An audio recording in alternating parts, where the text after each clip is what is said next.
Bang again.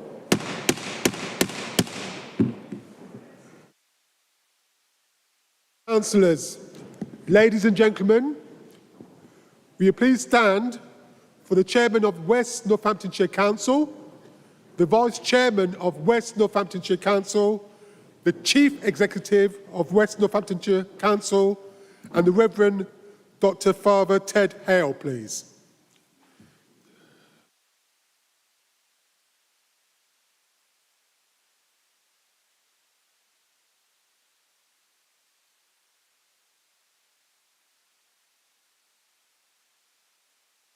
Thank you, councillors. Please take your seats.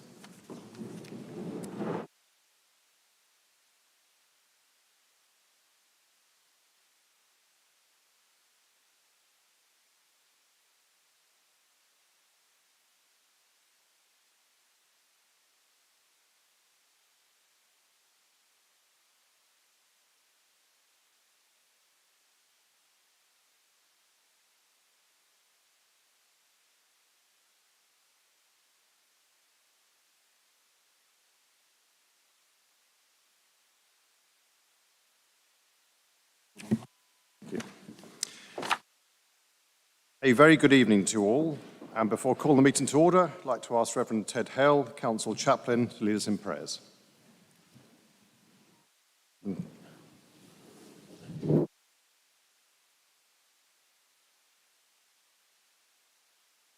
I get asked to do some very strange things, and saying a prayer for a budget meeting might sound one of the strangest ones, I don't know. But there's a misconception, really, I think, that if you have any form of religion, then money doesn't matter anymore. Well, it's not true. And just as a little example, the life that I try to use as an example for myself and to follow is, of course, the life of Jesus. And money was very much part of his life. You'll know that as an infant, somebody brought some gold. I don't think it could have been that much, but some gold, so money. The question about paying taxes, especially to an occupying foreign power, caused a certain amount of debate. And some of you will know the answer that he gave: give to Caesar what belongs to Caesar and to God what belongs to God.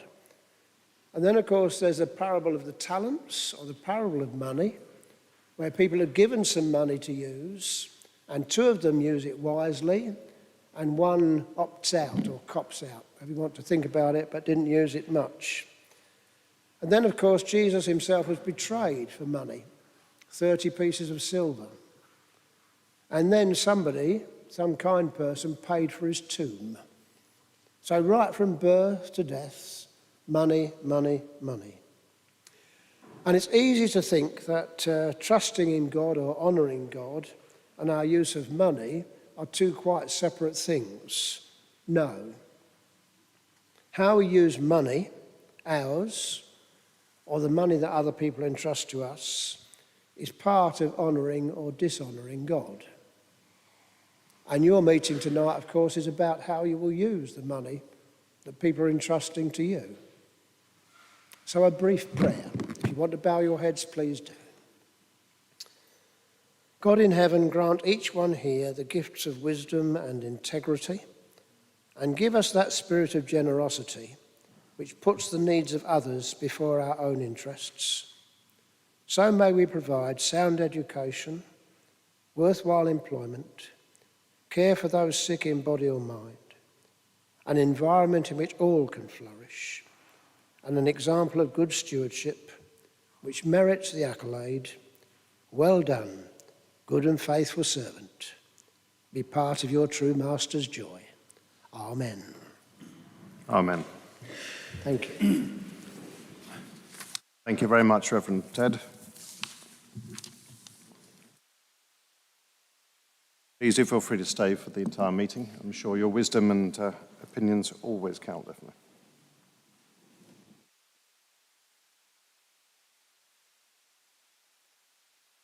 A very good evening, ladies and gentlemen, colleagues, councillors, and all those following us on YouTube. We do hope that you're able to take part in this meeting one of the most important meetings of the year, the budget setting meeting of West Northampton Council. The apologies, item number 1 for the attendance. Mr. Hanson, can you confirm, please?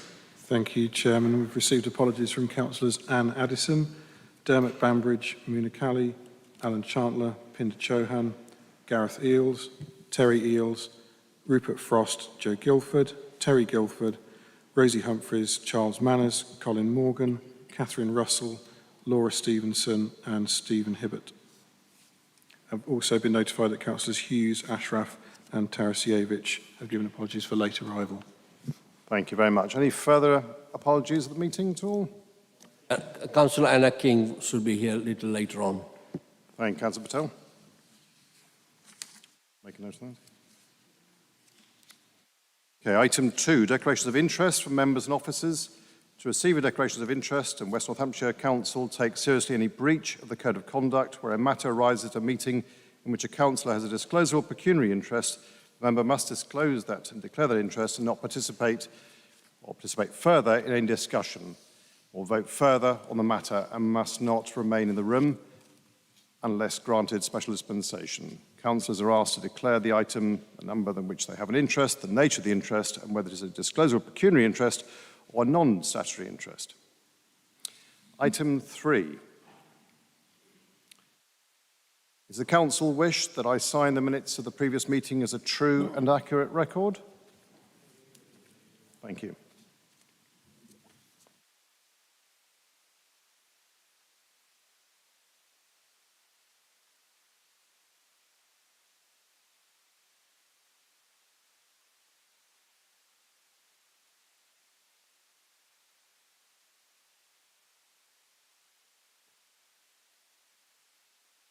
Okay, item 4.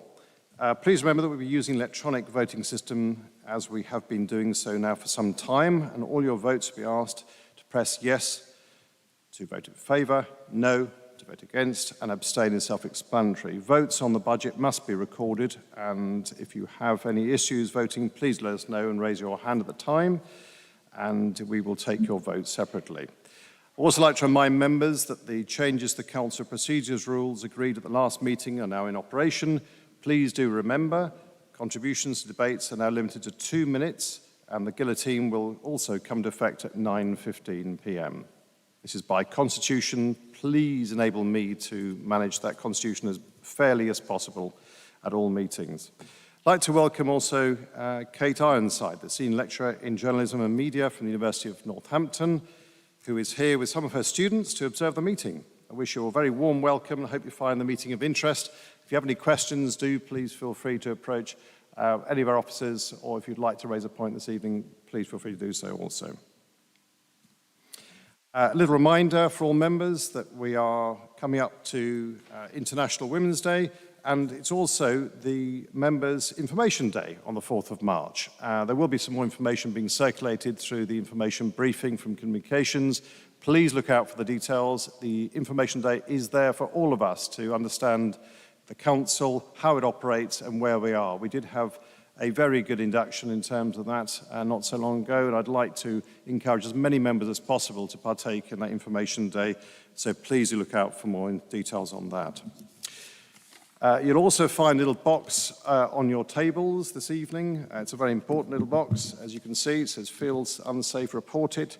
Street harassment is not okay." Rather important, as we all know, and we're giving you the opportunity to take these cards back and disseminate them within your communities. The FLARE report, effectively, which is what it is, allows women to report anonymously and quickly through a free smartphone app any incidents or behaviour that make them feel unsafe when they are out and about. Police will collate and analyse the reports made so that problem areas can be identified and action taken. And through the offices of the Police, Fire and Crime Commissioner, this has been brought, the app, to the county through Stephen Mould, who hopes that reports being made on FLARE will help to build a clearer picture of where incidents are happening and give women the confidence to report things that might otherwise go unreported. We do know, anecdotally, that many women and girls simply would not report incidents like catcalling, street harassment, or even unwanted touching to the police, either because they are embarrassed or they don't think it to be taken seriously. We're asking you to share these cards, encourage women to download it in the app, and help create a community where women don't have to accept that harassment is just something that happens to everyone. Please do treat it as sensibly as you can, and do disseminate the cards within your communities at any of the points that you do feel are appropriate and you come across people who could definitely be protected by it.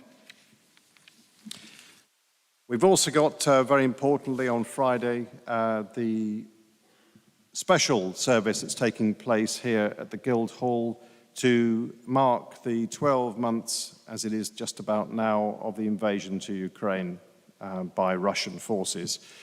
Quite clearly a very difficult time. Many millions of people have died, and the sensitivity around it is quite clearly a very important matter that affects globally peace. We do ask again that those aggressors of the world lay down their weapons and talk peacefully and come to peaceful resolutions. And on behalf of all the communities that have been resettled to the United Kingdom, 114,400 Ukrainian families have come to this country, and we have offered them home. We've given them many homes in our county, and obviously we work very hard to ensure they have a future which is peaceful and, at the end of the day, in some way, that they can rebuild their lives in the torturous conditions that they have come through. Some people just don't have homes or areas to go back to that they can call home. So please do support them if you can on Friday. I know that other town councils also did the same thing. And we at West Northamptonshire Council are having our 1-minute national silence here at 11 o'clock. So the service starts here at 10:45. Please do feel free to join us. It's open to all. Item 5, in terms of petitions, we have 3 requests to present petitions and address the meeting on this item. I'd like to ask Karen Bannock and Sandy Maitland, who've asked to present a petition in relation to the road surface around Limehurst shops. Karen and Sandy, you have up to 3 minutes each to speak. Please do feel free to come to the microphone there and present your petition. Thank you. My name's Karen Badcock, and I've been a resident in Duston since 1994. Over the years, I've noticed that the condition of the paving slabs at Limehurst Square shops have got worse. I speak tonight because I want to make sure that you've made allowances for this in your budget. I'm a volunteer at the local Wellbeing Cafe at St Francis Church, where we've had several members fall and hurt themselves outside the shops at Limehurst Square from the uneven and broken paving slabs. Over the years, the slabs have been rising and breaking in places due to the roots from the trees growing. I'm disabled myself, and I've always felt very nervous visiting the shops, and always when walking, I'm having to look down as I go, as if I was to fall. Firstly, I can't get up off the floor without assistance, and secondly, I'm prone to breaking bones due to my medical condition. We spoke to some of our members at the cafe, and we decided to get together a petition asking for the slabs to be removed and replaced with tarmac, which I then presented to the Duston Parish Council June last year. They told me that they don't own the land and that it belongs to West Northants Council. I have with me the original petition we got together consisting of 261 signatures, which I'd like to present to the leader of West Northants Council. Thank you. Thank you very much indeed. Would Sandy Maitland like to contribute as well? Thank you. Thank you, Roger, for your assistance.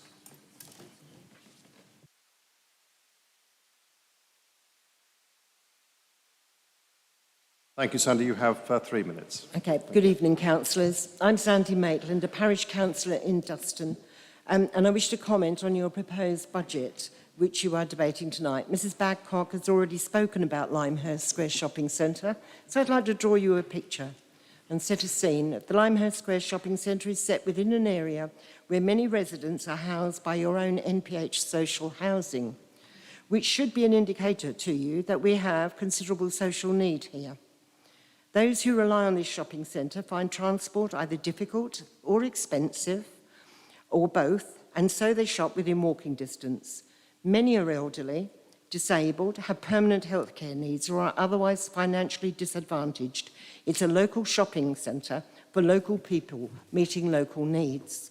At our June Council meeting last year, 8 months ago, Duston Parish Council was petitioned by Mrs Badcock and other local residents concerned about the poor quality of the paved surface and asking for it to be resurfaced, preferably with tarmac, to make mobility much easier and, more importantly, much safer. Since WNC owns the land, our parish clerk wrote a month later, 7 months ago, on the 4th of July, to the Director of Highways, explaining the difficulties and asking the square to be resurfaced and made safe. I visited the shopping centre and took some photographs to show how poor the surface was and gave those pictures to 2 of your Conservative councillors who also serve on Duston Parish Council. I believe on the 14th of November there was a site meeting which took place with those 2 councillors and the Director of Highways and our parish clerk in attendance. 4 months have now passed and we've had no feedback, no suggestions for remedying the situation, no discussion about a possible partnership or enhance the area. Nothing. Which brings me to your budget. Because before the budget discussions became a major piece of work for WNC, our parish council had flagged up to the Director of Highways that we had a problem at Limehurst Square. Even at the time of the site visit, 7 months after our original letter, this council was only discussing priorities and allocations of finance. Now, a further 3 months on, and the budget is set. I hope it's not in stone, or if it is, that you have allowed for this work to be carried out in Duston. Can you please give me an assurance that before this summer is out, you will have done the remedial work, not just put it on a list, or advise that it will take place, or whatever other delaying tactics that can be used. The elderly, the infirm, the poor deserve to have their needs met, especially in an area that returns six Conservative councillors to this West Northants Council. I am tempted to ask, if you don't look after your own voters, who do you look after?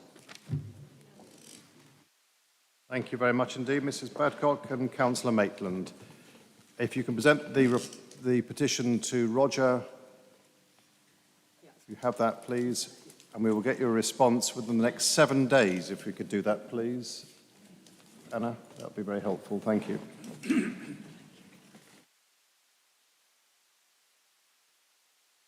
Julie Techman is presenting a petition now in relation to car parking charges on behalf of Mr Wesley Suter, who is unfortunately unwell. Julie Techman, you have up to 3 minutes to present your petition, please, and speak. Thank you.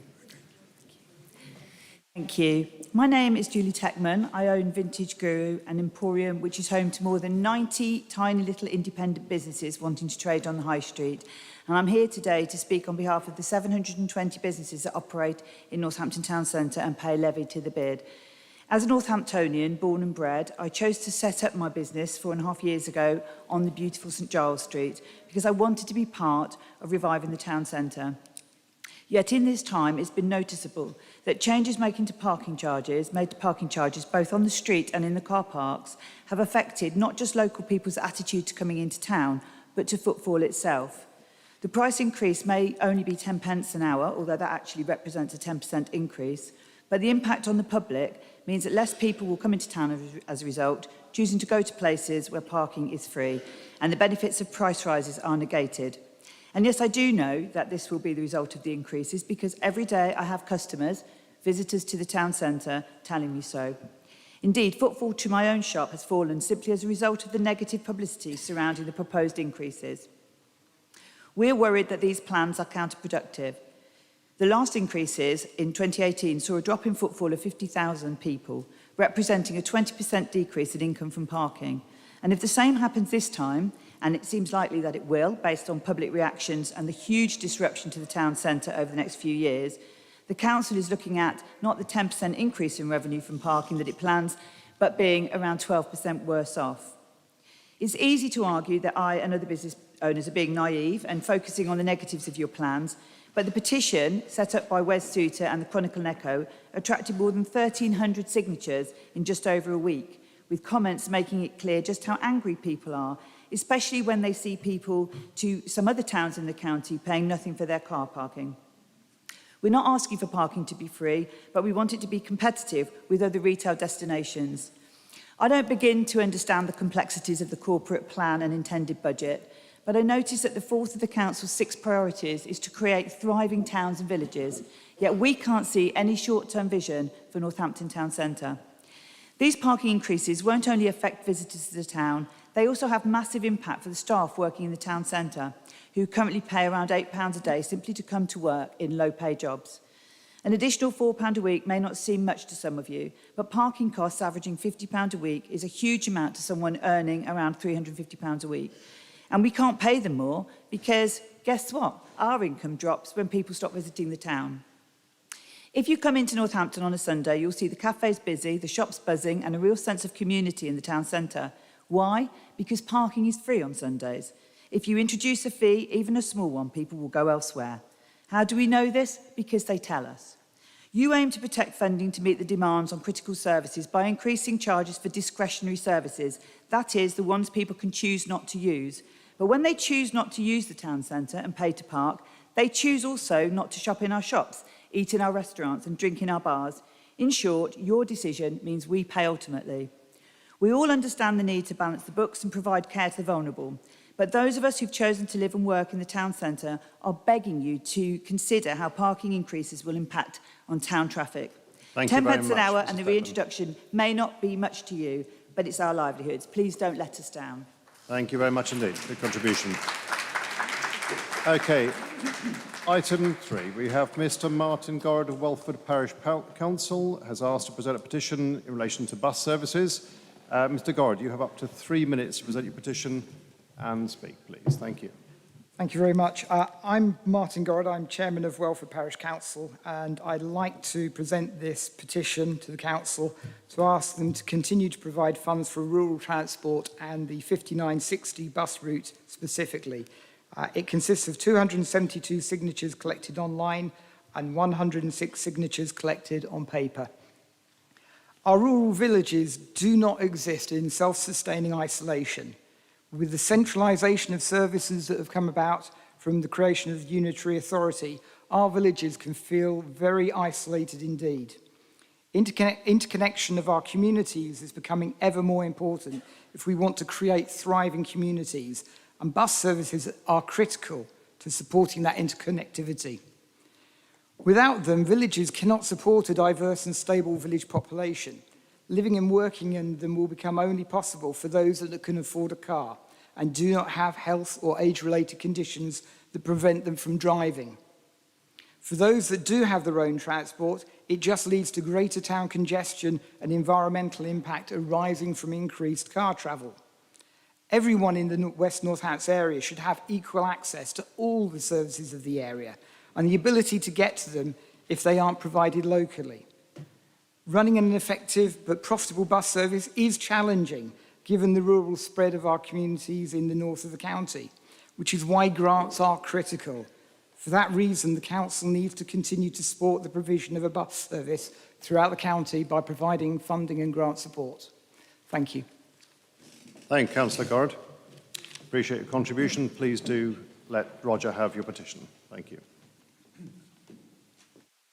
I've had 6 requests to address the meeting under the item and public engagement, and I'd like to call Mrs. Jean Lineker first, who has asked to address the Council in relation to item 6. Mrs. Lineker, you have up to 3 minutes to speak. We will not start the timer until you've sat down, Mrs. Lineker. Don't you worry. Thank you.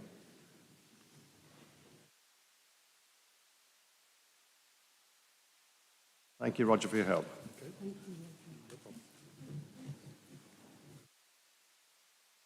I don't need the speech.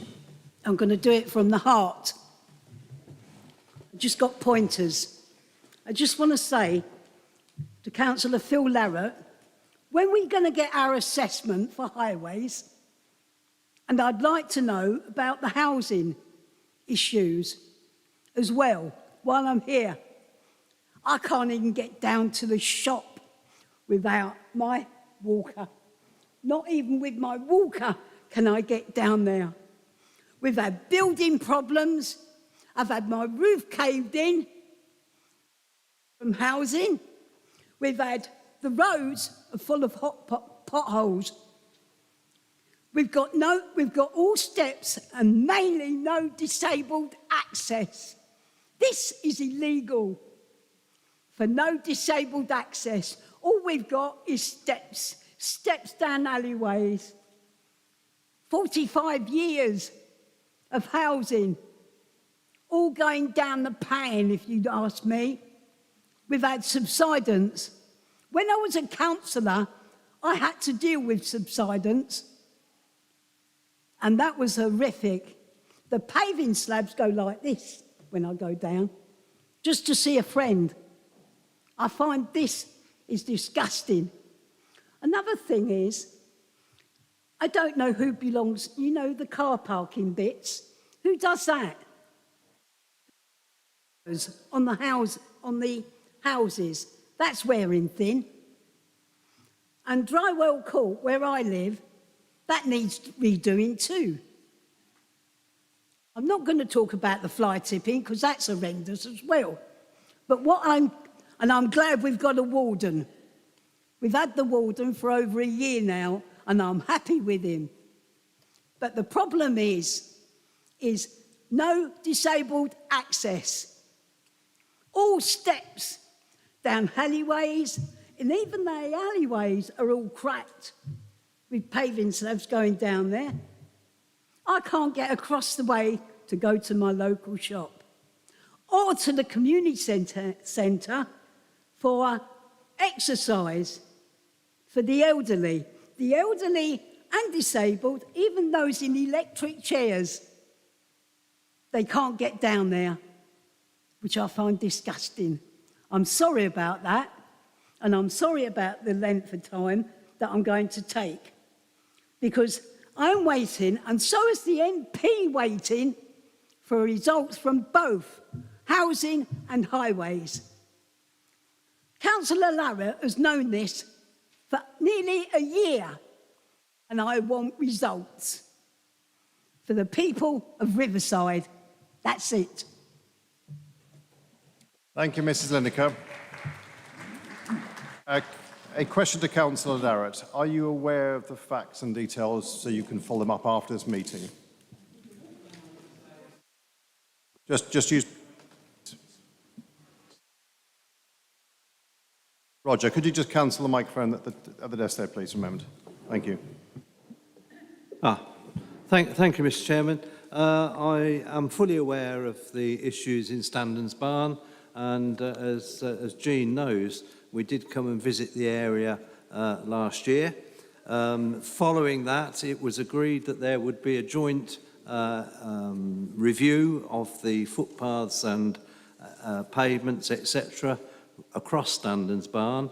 It was led by NPH's occupational therapist working with a highways officer.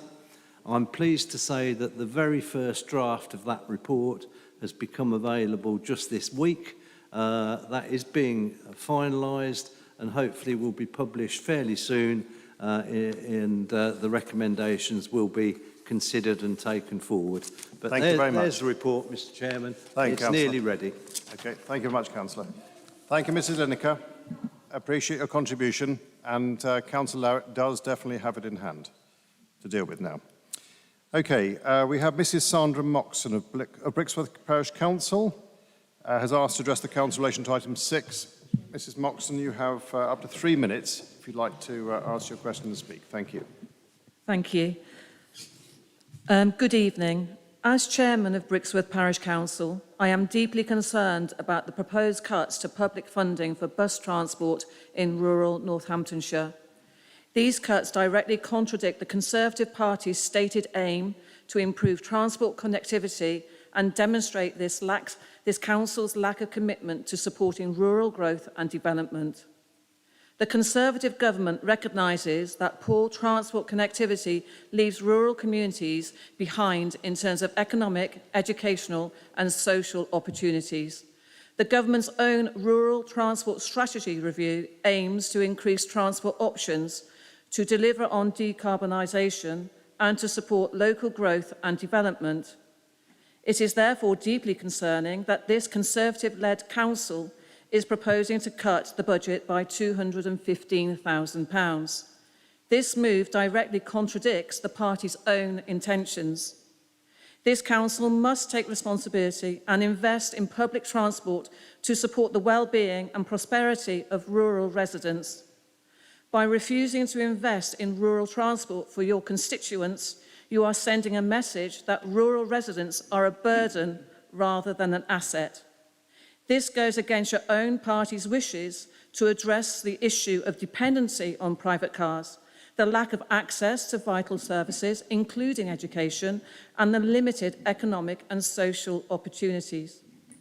This council must collaborate with industry, government, and local communities in order to find solutions to the transportation crisis in our rural areas.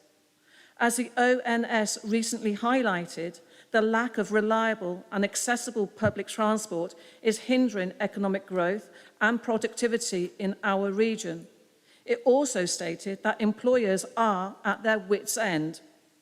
This only underscores the need for reliable and accessible public transport, which can help people access new job opportunities and support economic growth. If the Conservative Party is truly committed to supporting rural growth and development, then West Northamptonshire Council must take urgent action to invest in public transport. In conclusion, I urge this council to reconsider its proposal to cut public funding for bus transport in rural Northamptonshire. As a Conservative-led council, it is time to demonstrate your own party's commitment to rural growth and development by investing, not divesting, in public transport and ensuring that our rural communities have the services and opportunities they need to thrive. Thank you for listening. Thank you, Councillor Moxon. The next speaker is Mr. John Hunt of Stratton Parish Council, who's asked to address the council. He has 3 minutes. Thank you, Mr. Hunt. Thank you, Chair. John Hunt, Stratton Parish Council. The 5960 bus route from Northampton had been running a service from Northampton to Market Harbour for many years. When due to budget cuts, it was due to be terminated in July 2018. In an attempt to save the service, the parishes held a meeting in Stratton Village Hall, attended by some district and parish councillors. From that, there was a successful application to Daventry Council for a grant to keep it going to the end of that financial year. And since then, the parishes have struggled every year to raise a contribution to the cost of the service, with the balance being made up by Northampton County Council, funded through BSOG, the Bus Service Operators Grant, and contingency funds.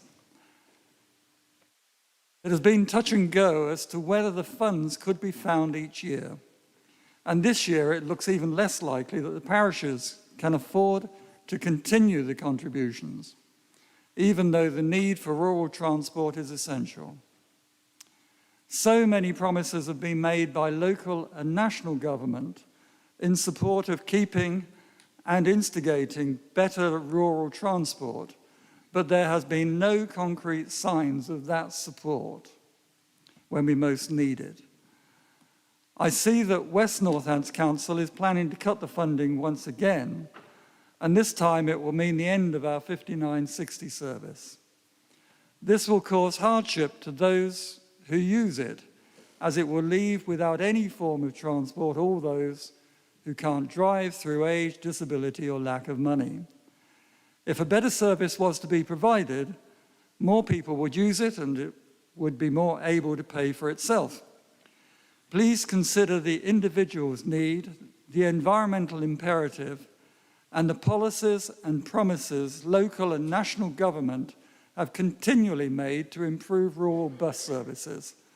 Please provide sufficient funding for this year and give rural transport a higher priority than it has had in the past. Thank you very much. Thank you very much, Mr. Hunt.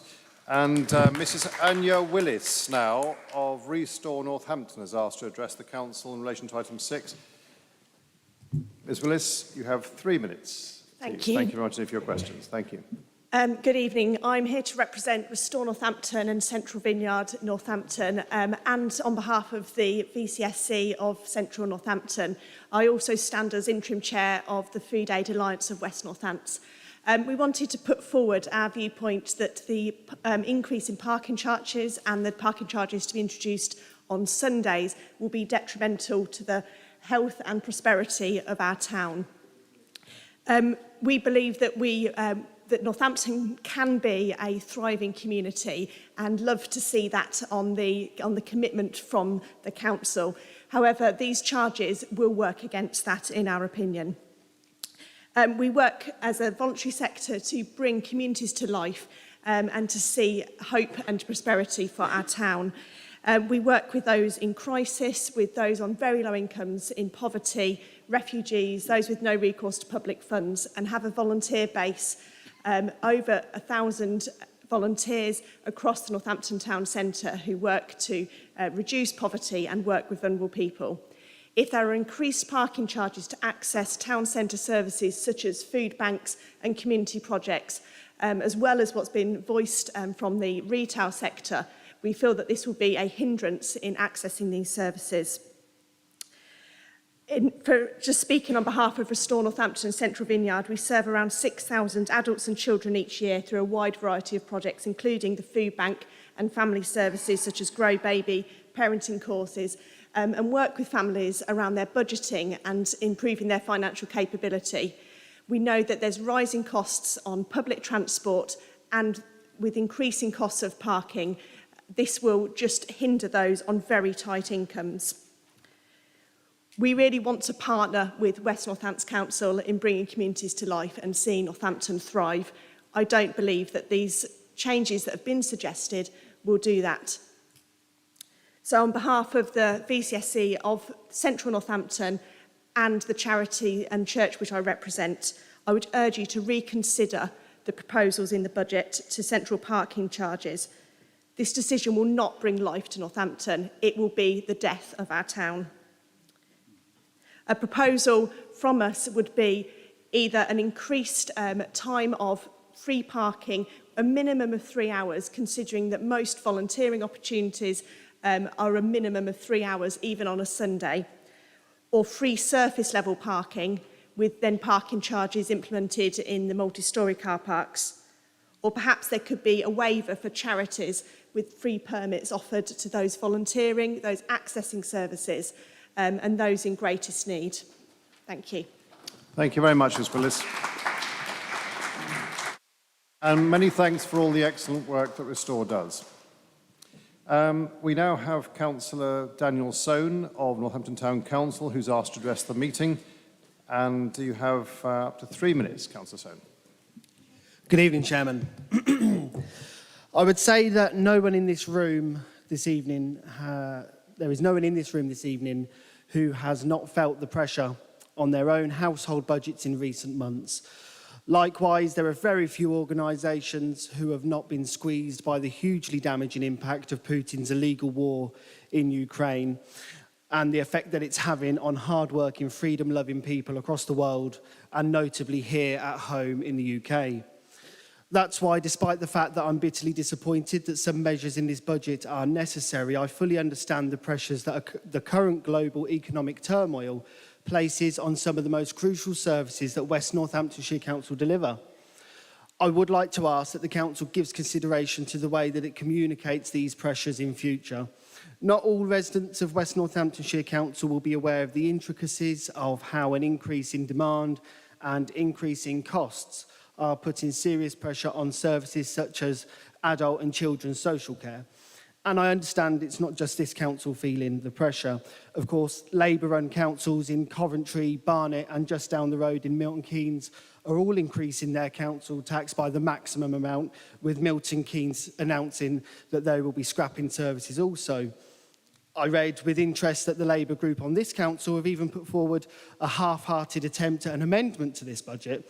Indeed, they have even managed to propose tens of millions of pounds of borrowing, only to acknowledge that their approach would not actually be affordable. I would, however, congratulate them on their ambition to increase council house building.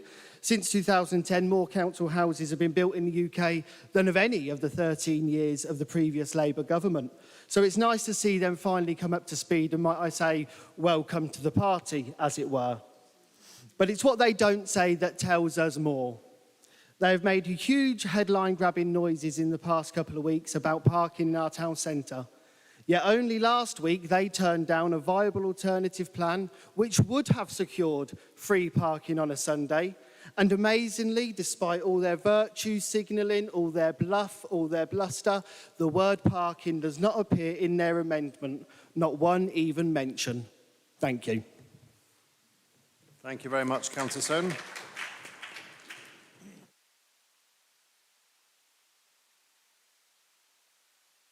Now we have Mr. Mark Mullen of Northampton Town Centre Business Improvement District, who's asked to address the Council.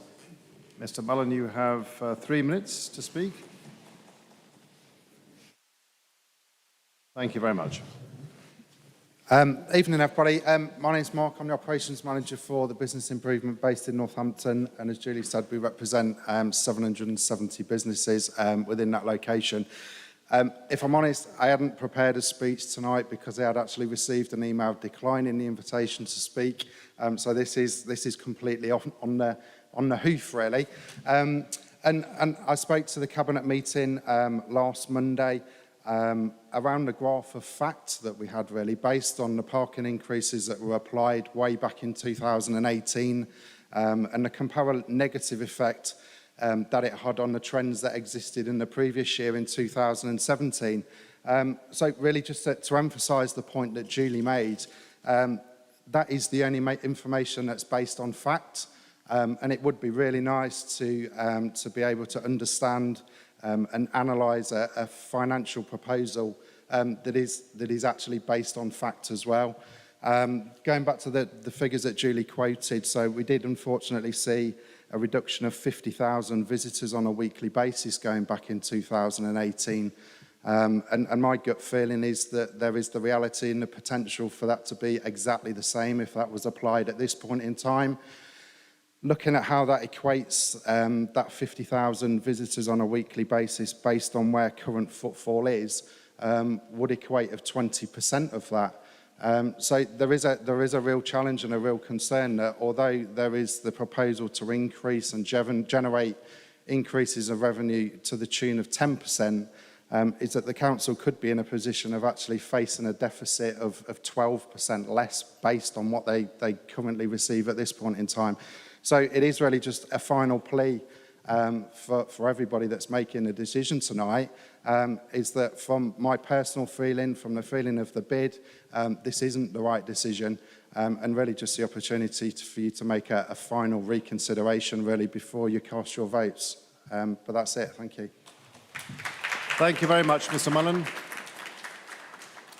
Thank you very much, Mr. Mullen. Appreciate you coming in, and it's very good to have content and questions asked by members of the public and those representing local organisations. Okay, item 6, the budget 2023-2024.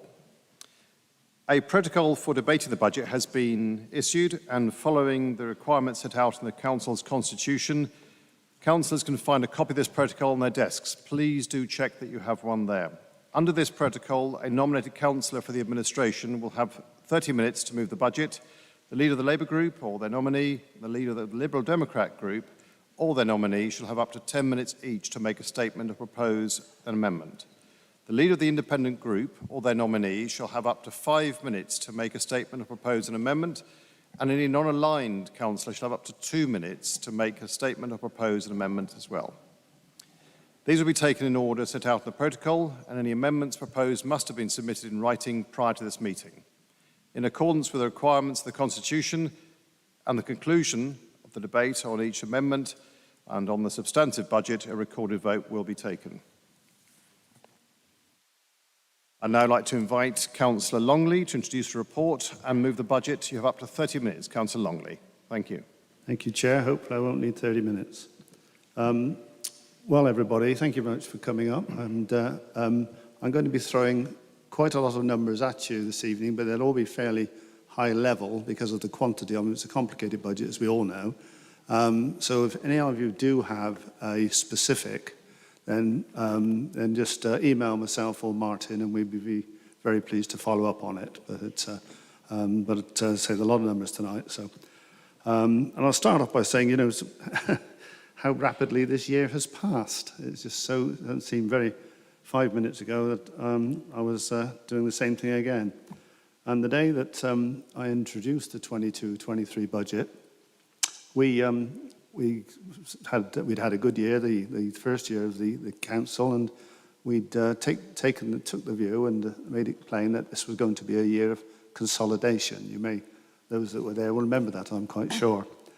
Well, I can remind you all that that day was February the 24th, 2022. Now then, it won't escape you that, rudely, Mr. Putin didn't take much notice of what we said here. And he took his tanks into Ukraine, and the world changed on that day. So from thinking we'd have a comfortable year, everything changed very much, as we all know. And bigger issues than just ours here, as we're all very much aware of. But it was actually on February the 24th last year. Right, a little bit of a backdrop here. And this will be a theme that will go through it all through.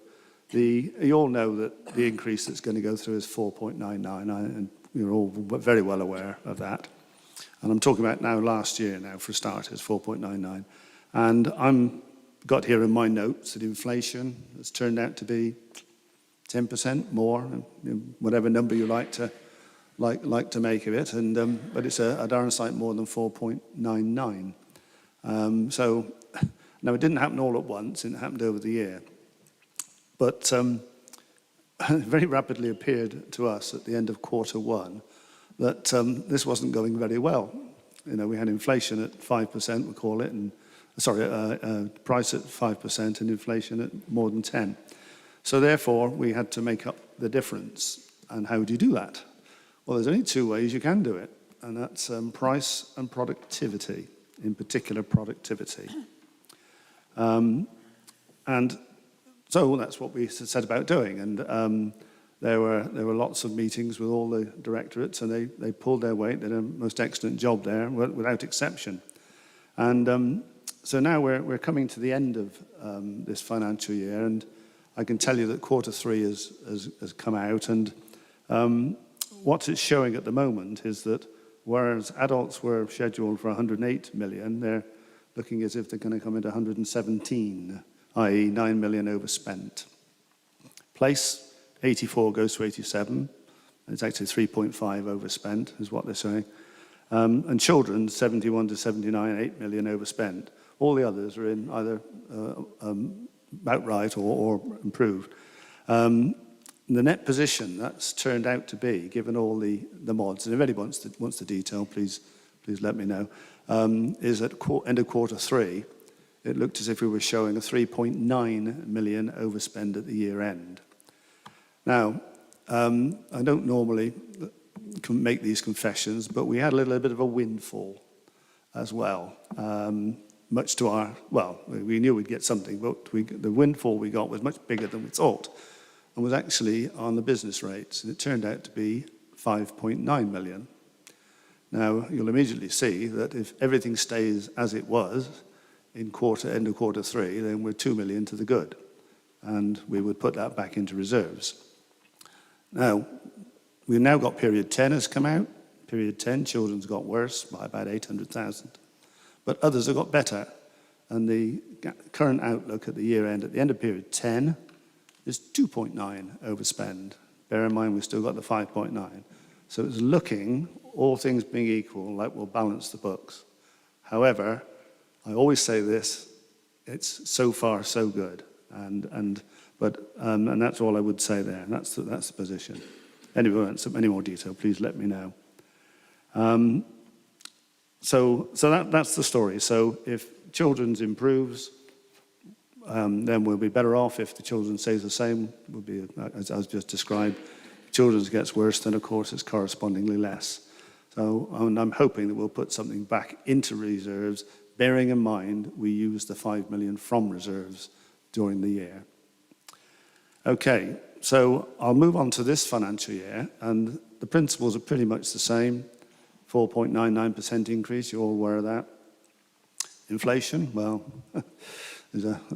your guess good as mine, but let's call it 10, maybe a bit less, hopefully. Anyway, the gross budget is 1.038 billion. Enormous number, absolutely enormous number.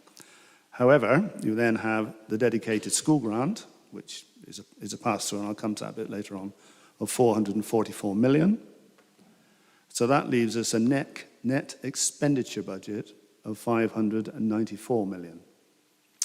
And then, of course, we've got an income generated from various sources of 211 million. So we end up with a net budget, which is the one that is usually reported on. And if you look at the period figures, usually net budget of 383. So we'll be following the 383, but you've got to bear in mind there's more to it than just that. But those are the top level numbers for 23-24, which you'll find in here. You won't find necessarily all that detail, but that's where it comes from. Right, let's deal with what some of the general assumptions are here. The first thing to see is that the pay-related costs, we're an additional 9 million in. There's 9 million in there, that's going to go up. Contract inflation, 18 million. Budget pressures of something like about 44. We put productivity and efficiency in at 23.5 plus, and income generation 8.6. That's all on page 30 if anybody's interested in that. But the highlight, I think, is, well, we'll all know that the way it's going, but the interest to put some numbers on it is the contract inflation. That's what we pay for services, and this is an average across all the various services, is 9%. So that's, that's what it is. However, if you then go to the utilities, and everybody who's got a house or lives in a house will know this, that we estimate will be 83.6%. Absolutely huge. Well, we all know that, don't we? Anyway, the average inflation for those areas is 11.1%. So that's a number to toy with. Right, so the general assumptions, therefore, is it's a net expenditure of 827 unless the items I just explained, and that makes a band D of £1,693.73, which is the 4.99%. At this point, I'm going to talk about harmonisation, because I know very well that Wendy will say, well, that's all very well, 4.99, but what about Daventry? And quite right too. Back in when the first budget was set, we were obliged, we had no choice in the matter, to harmonise all the various council taxes amongst the areas that are joining up. We had no choice in that. But we had the choice of whether we did it immediately, or I think I'm right in saying it was up to 7 years. Big debate ensued, as you can probably imagine, and we settled on 3 years. Right or wrong, that's what we settled on. Now, this is the last year of that 3-year programme. So from next year and so on and so forth, everybody will get the same. But the numbers, just for your benefit, and they're on page 36, by the way, is in ex-Daventry area, that will be a 6.12. South Northants, 5.35. And the winners out of all this, Northampton, 4.27, if that's a win. I'm not sure. And the average of that is 4.99. Right, so we then come on to the revenue account. What we've got here is the increases in the various areas. And this is all on page 33. Corporate services are going to go from 21.4, and they're going to go down to 17.4. Chief exec, well, you know, she's got to look after these things, and it's going from 2.7 to 2.5. Educational services will stay at 4.6, no change. And here we have it. Children's services will go from 69.9 to 78.7. So a very substantial increase. And that is because we've seen what's happened this year. We frankly don't expect a great deal of difference next year. So we've got to be realistic. Communities and opportunities, 10.4 to 12.9, modest increase there. Adults, another biggie, 103.1 to 125.2, again based on the same ideas that we have with children's. Place, 78.5 to 91.2, and finance, forever modest, 10.8 to 11.2. Now, there's a technical and central. These are all sorts of things like MRP, and there's a number of technical items here. And that goes from 30.5 to 39.7. So the budget in total goes from 331.8 to 383.5. However, it wasn't all bad news. The financial settlement actually worked quite well for us, much to our surprise. We know all about the council tax threshold, but the business rates, we got a freeze on that. Now, we didn't expect that when we were originally kicking off the budget. Now, you can see the sort of scale of money I was talking about 5 minutes ago. So that's very good news for us, very good news indeed. Revenue support grant moved for us, new homes bonus, that worked for us, 3.5 in that case. Services grant, lower tier grant, adult social course grant. Page 35 is a little more detail on, but those were the good sides of it, so it wasn't all bad. I'm going to come to fees and charges now, and the amazing part about this, and nobody I've spoken to yet has come across this, but the scope of it is absolutely fantastic to see what's going on. Now, very, very sad. I was on holiday and I counted the line items on them, and there are 1,344 line items. Just amazing. That's and all manner, and every one of those has been considered and what we do about it. So they're all in there if anybody wants to look at them. And some of these services, the prices are statutory. You can't change them at all. So the total proposals for increases come to 8.561 million.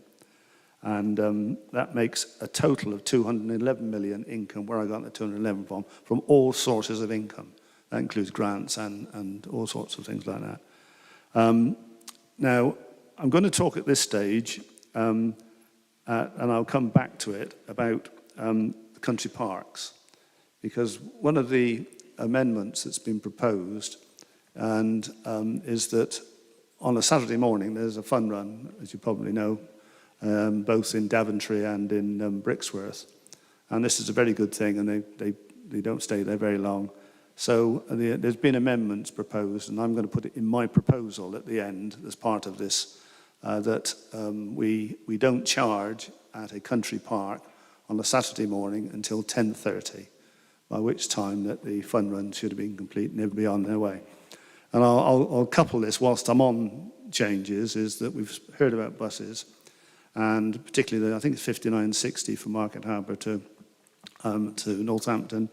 And we've listened to what it said. There's actually quite a major review going on at the moment, and that's due to come out fairly quickly, as I understand. I'm not quite sure the timing, but so therefore what we have knitted into this budget, it would be part of my proposal as well, is the 215 stays until such times we've got the result of, I stay for whatever length of time desired, but it's in the budget and can be used to whatever purpose, but until such time as the result of this review takes place, and then decisions can be made based on the facts, and we'll no doubt have another debate at that time.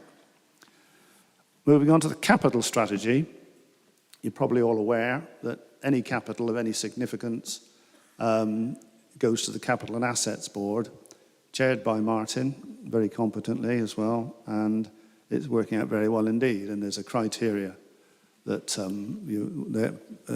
where some go through on the nod because they're statutory, others are fully funded, and so on and so forth. And there's a hierarchy there, and will carry on. And the planned in this budget here of the capital schemes are 29.9 million. Now that will attract borrowings of 10.2 million. Now, that's a 10.2 million additional borrowing. I'm broadly looking to always suppress borrowing wherever possible for obvious reasons, because it's cost us money Now, if we borrow that 10.2 million, that actually has a revenue implication of 365 negative. But what's interesting is that the 10.2 is marginally less, and more or less the same as the maturity amount that we're getting off our borrowing. So there's effectively no increase in total borrowings. Is everybody happy with that? Follow that? God. Okay. And if you want to see the total, that's page 46. There's one or two other things coming out of this, which what I'm particularly keen on is within the capital, there's a £200,000 figure put in. And we sort of, and this can be in the parishes, and I'm on a parish council, I'm sure most of you are, you get pretty fed up with having a problem and somebody coming around and saying, well, yeah, well, I can see you've got a problem, but we haven't got a budget. So we put £200,000 in, and we'd like to try and get it in some form of matched funding, but we'd look at that on a case by case. So the details are yet to come out, but there's £200,000 in for that sort of thing. And this came up across really from Crick, who have Crick have got a very capable parish council, and they've wanted to put some chicanes in. And anyway, they've done a deal whereby they've with ourselves, and those will be going in very shortly. And so it's that sort of thing that sort of inspired us to think we ought to do more of it. A lot more there's potholes. The potholes were mentioned. I can now say that the pothole figure specifically for them is 4.7 million, and we've put an extra million in for that reason. So it goes to 5.7. They're the highway budgets, but that's a matter for Phil really to comment on there. Now, I'm going to move a bit off the wall this. I'm going to talk about climate change program here, because I'm in the capital area. That's where I'm going to do it. We've said as a council that we will be net zero by 2030.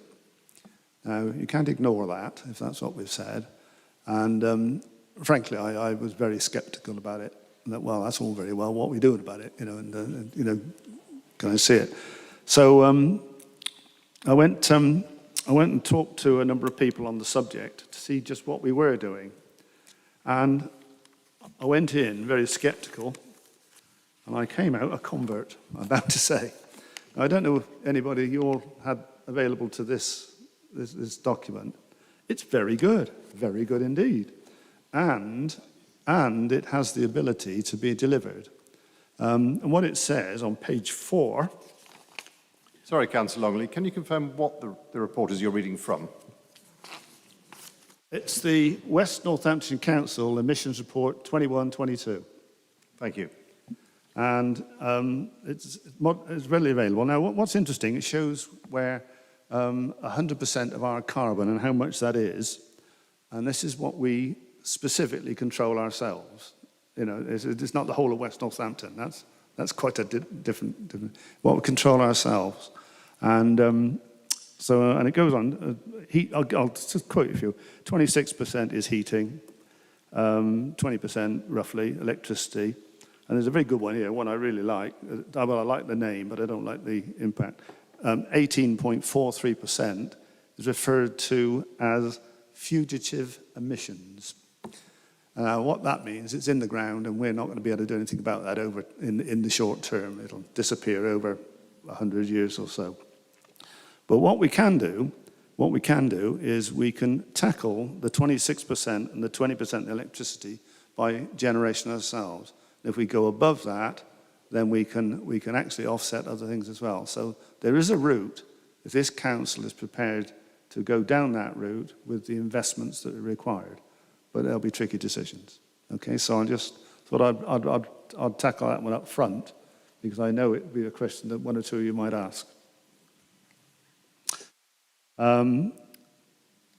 Okay, moving on. Dedicated schools grant, well, as we all know, that's a hand through, 443.7. Now, there's always a bit of a debate about where it goes, and the schools block is 343.5, high needs block 68.1, central services block 3.9, and early years 28.2. Now, I think the point worthy of note here is that's not really gone up much with the inflation. So in a couple of years' time, we might have to pay a bit more serious thought to that than we. They're probably okay at the moment, but I think that's something to have your eye on in the future. Now, the one for Dennis here, page 38, reserves. Back on the 1st of April, our general balance reserves were 40 million.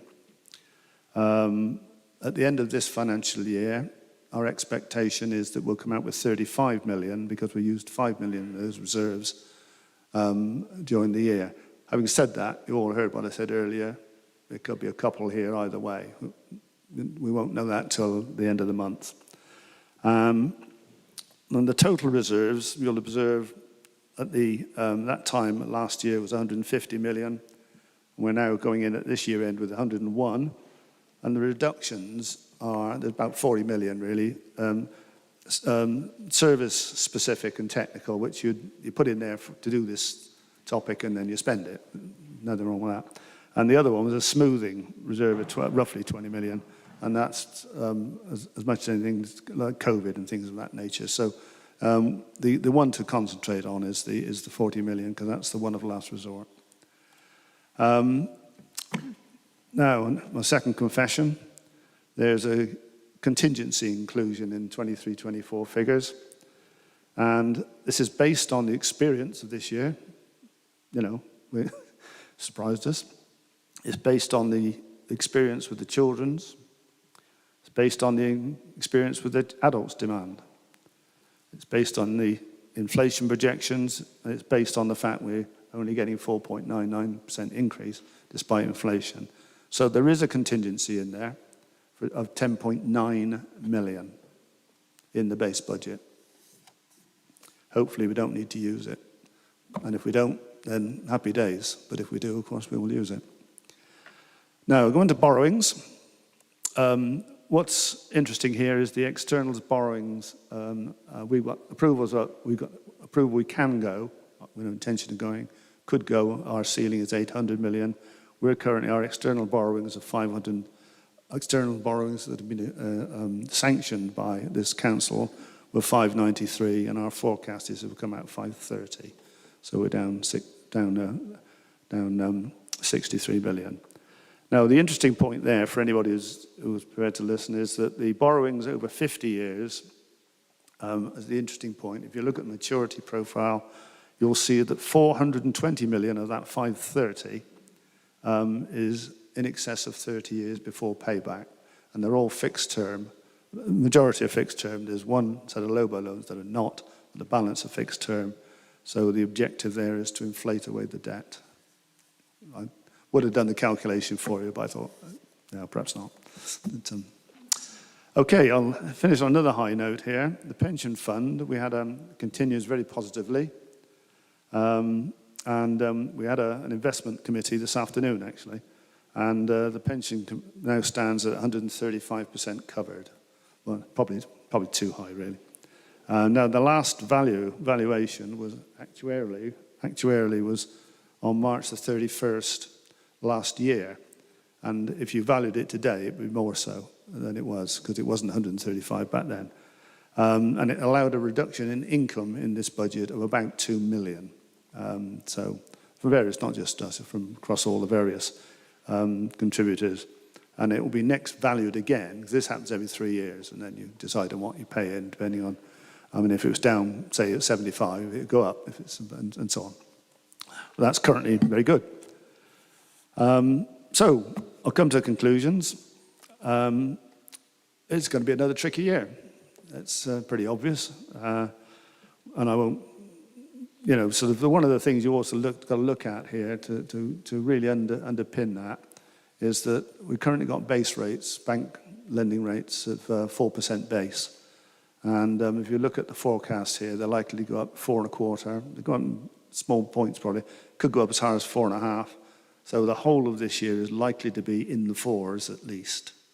and then declining in the following year is the expectation. But I mean, we said that, who knows?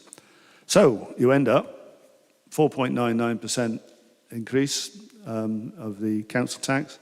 So price and productivity is the inevitable consequence of that situation. I've got to finish on thanks to all those involved. We started building this budget back in August, September last year, something like that. And it's been going backwards and forwards.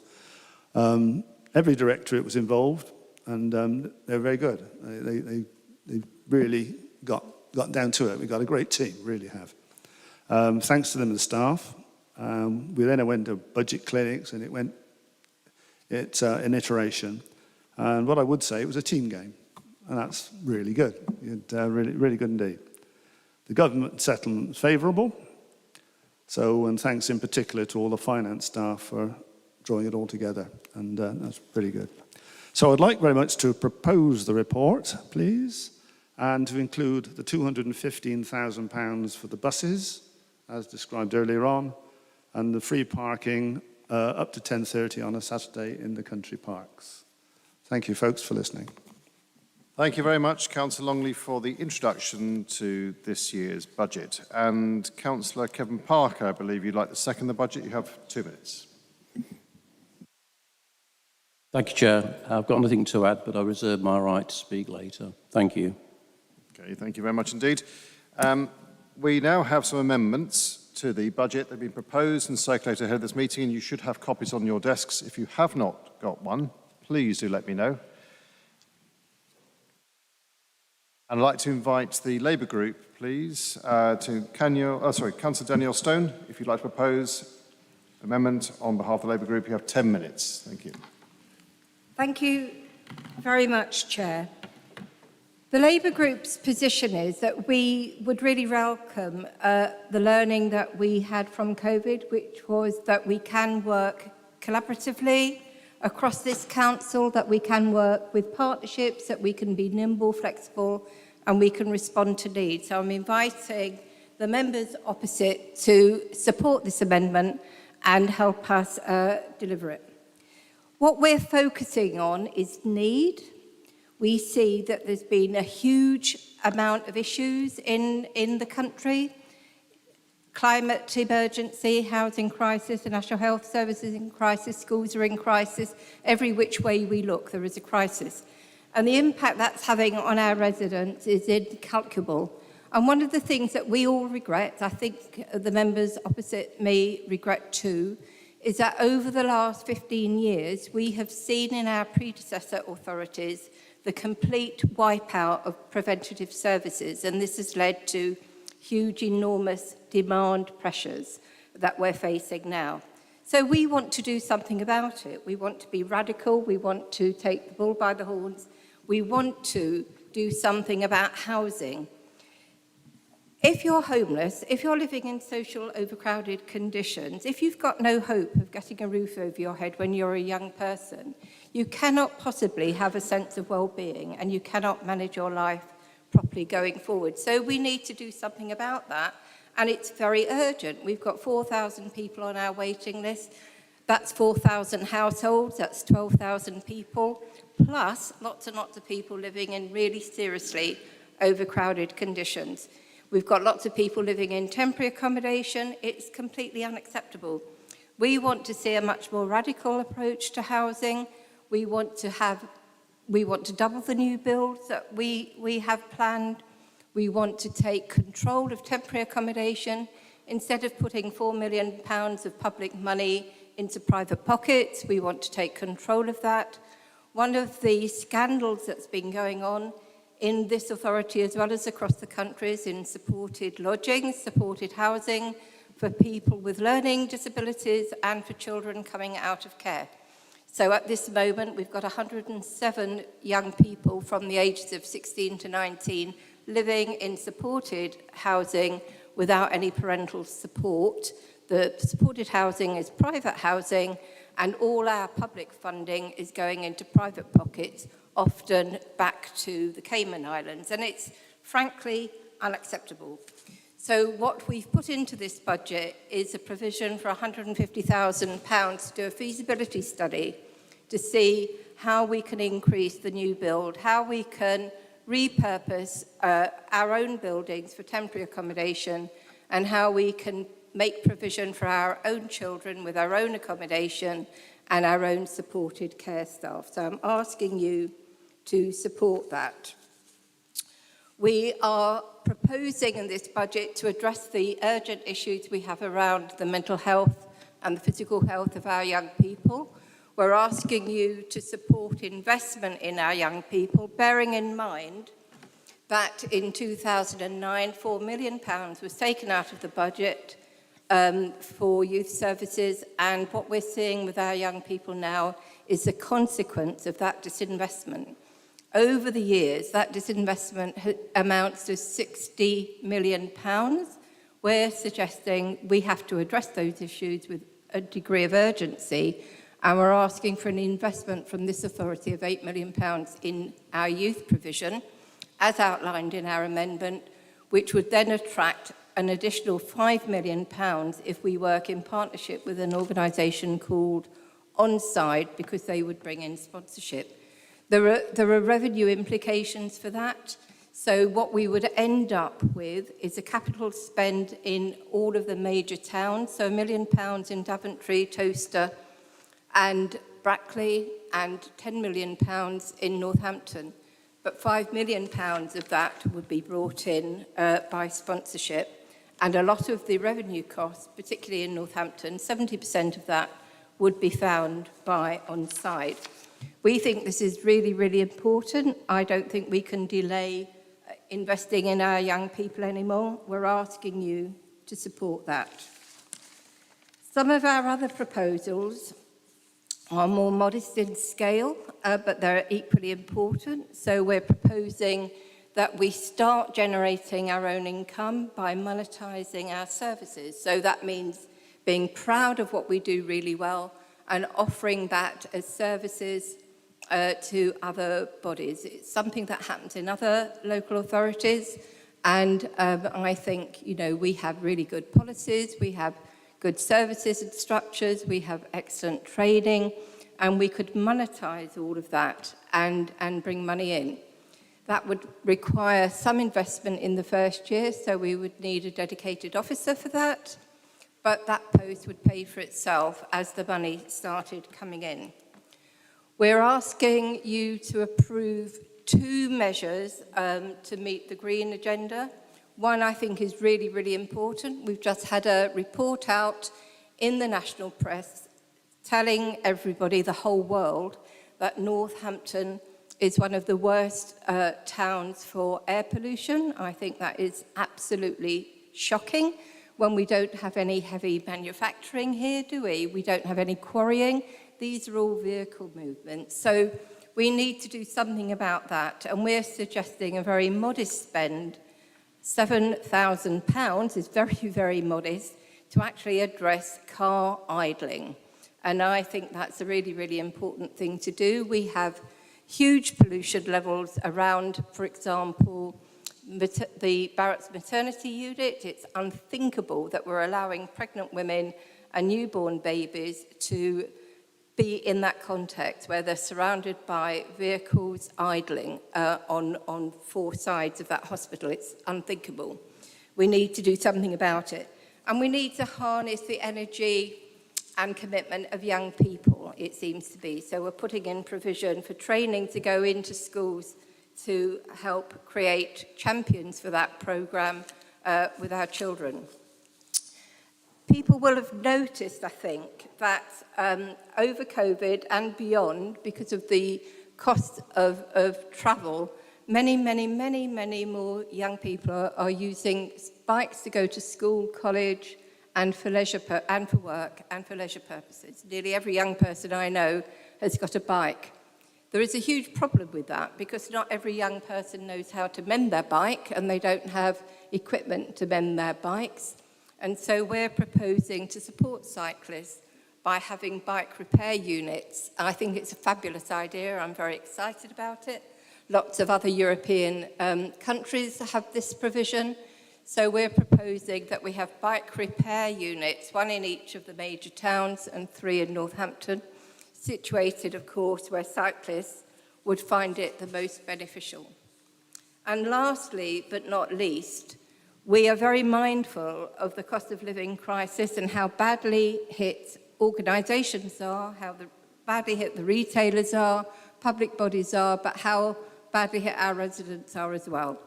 And we are proposing a no-cost, big energy switch so that we have a consortium going to the energy providers asking for a good deal, a cheaper deal, an appropriate deal for all of us so that we can reduce costs and support really hard-hit families.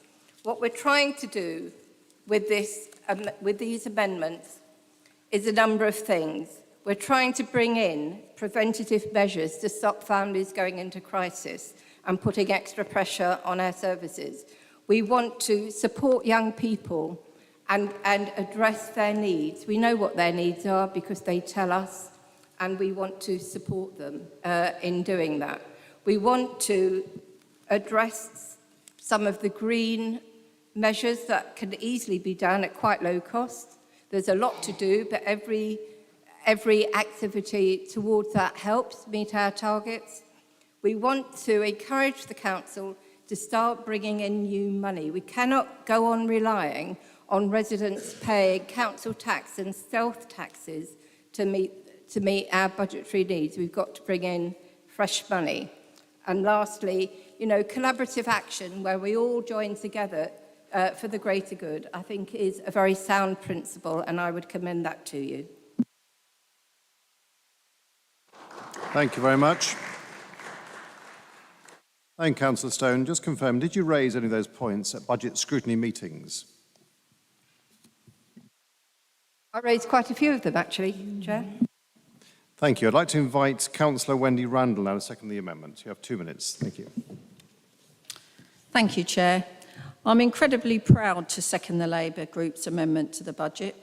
This is a positive and forward-thinking set of proposals, created and designed to improve the lives of our residents, to drive economic growth and save the council money. The issues we look to tackle in this amendment are not controversial or new to councillors on either side of the floor. Housing, youth provision, climate change are all big problems that need big solutions. This is why we have created plans that will have cross-party support, fixing problems, improving residents' lives, growing the economy, providing value for money. At a time when things are not working, when things are more expensive and residents are just struggling, let us put aside our differences and work together to provide hope and positivity for our residents. Accepting this amendment will mean that together we will see fewer of our families facing the long and anxious wait for a home. Together we will create good quality local jobs, putting West Northants pounds into the pockets of West Northants workers. Together we will provide safe and secure accommodation for those in crisis and those in care, saving us millions of pounds we currently pay outside bodies to provide these services. Together, we will build state-of-the-art facilities, specifically for children of Daventry, Brackley, Towcester and Northampton. Together, we will make our air cleaner, our streets safer and our residents healthier. Together, we will be building a better West Northants. Thank you, Chair. Thank you very much, Councillor Randall. I have 9 speakers who'd previously notified that they'd like to speak, and I'm going to call them in order that they were notified, that they notified DSS. So, Councillor Adam Brown, you have 2 minutes as per to comment on the Labour Group amendment as per the Constitution. Thank you. Thank you, Mr. Chairman. I wish to interrogate the housing element of Labour's amendments, and whilst the narrative from Councillors Randall and Stone appears convincing, I don't believe that it actually matches the amendments on paper. It's not clear whether those have been authored by Councillor Stone or if Councillor Purser is trying to become Bob the Builder. Either way, the answer to the question, can they fix it, is, I'm afraid, no, they can't. For within Councillor Stone's little red book, it seems that we have a 4-point plan that aims to be some sort of constructionist manifesto. Step 1 of the plan is to establish Soviet-style production targets. Simply double the KPI, comrades, and more housing will surely follow. Step 2 is to borrow £56 million and reduce reserves by £5 million in order to fund the grand plan. So far, some may think, so good. Step 3, however, sees our intrepid comrades take a long march to garner advice from a capitalist functionary known as a 151 officer, who provides them with the hitherto unknown information that, alarmingly, surprisingly, amazingly, in fact, we are not currently living in regular market conditions, and borrowing tens of millions and stripping out vast amounts of reserves is not advisable. Step 3, therefore, is to cancel Step 2, but not before we consider Step 4. Step 4 is to take £150,000 out of contingencies to fund a feasibility study, which will confirm the advice given in Step 3, confirm the cancellation of Step 2, and render Step 1 null and void. Mr. Chairman, nobody wants to see additional social housing built more than I do. But this Labour plan for housing is built of straw, and it doesn't take a big bad wolf or much huff and puff to blow their house down. This Conservative administration is already examining the extent to which borrowing is feasible. We are already pushing for additional affordable and social housing wherever possible. And if the Labour opposition ran a shadow cabinet, which actually shadowed their opposite numbers, rather than simply hiding in the shadows, they may have known that already.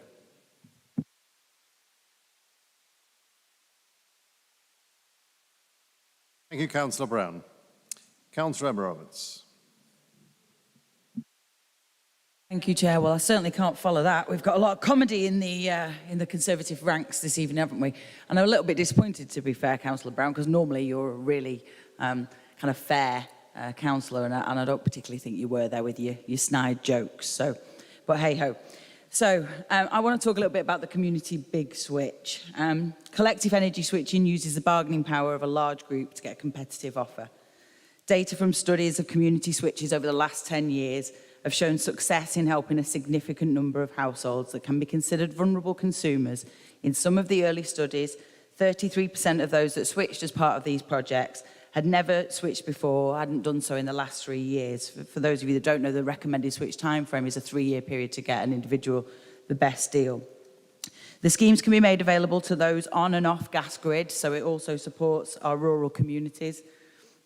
The big community switch concept supports our sustainable play strategy and added social value requirements. Suppliers must supply renewables, have good customer care, be financially stable and be a fair employer. All of those things that are part of the community big switch are all part of our anti-poverty strategy and our sustainability strategies. So that part of this amendment, I think, really commends the programme of work that we've collaboratively tried to achieve. With rising costs and horrific figures in recent citizens' advice reports concerning prepayment meters, I'm sure many of you read, why wouldn't we take action on this? With over 600,000 people being forced onto a prepayment meter in 2022 because they couldn't afford their bills. This prompts an opportunity for us to take collective action with the big community switch. Community action to generate savings across the whole spectrum. There's no doubt that in current times, the market is not as favourable for things like this as it was, but there are still huge opportunities, and we should take them on with this amendment and support our anti-poverty strategy and our residents fully. Thank you, Chair. Thank you very much. Councillor Bob Purser. Well, thank you, Chair. Yes, I'm happy to be seen as Bob the Builder, because that's what we need to do. And after the naive economics of Councillor Brown, and I hope he'll talk to Councillor Longley about these matters, because I'm sure he will educate him in how it really works. And I have to say, housing is not much of a matter for humour. When you've attended a 3-hour Northamptonshire Partnership Homes board meeting with hard decisions all the way through, you don't come out with many smiles, just concerns about the hard decisions that have had to be made. So what I'm wanting to support is that we need additional housing and a quantum leap from where we are at the moment, because we've got an expanding housing list. The housing list, now 4,000, has grown 1,000 in a year. The growth in need is faster than the growth that we're increasing. and we've got to do something to tackle that. Recently, I visited a family living in a single-bedroom house, 2 adults, 2 parents, and 3 children between 2 years and 7 years. The elder child not thriving at school because of the housing conditions. Apparently, this doesn't meet the criteria for statutory overcrowding, but it does meet the urgent need for decent housing, and that's why it's an issue I'm passionate about. Now, Councillor Longley and I have had discussions about good and bad borrowing, and goodness me, this authority has a track record in bad borrowing. But I'm after good borrowing, not this. The predecessor organisations had a track record, but I think the faces are rather familiar, even if the practices aren't. So there is bad borrowing, and I'm sure Councillor Longley knows all about that. Good borrowing is what I did over 40 years ago when I took out a mortgage for £7,500 for a house. Over time... Thank you, Councillor Percy. Your time's up. And by constitution, I now have to move on to the next speaker. Councillor Rafia Ashraf, please.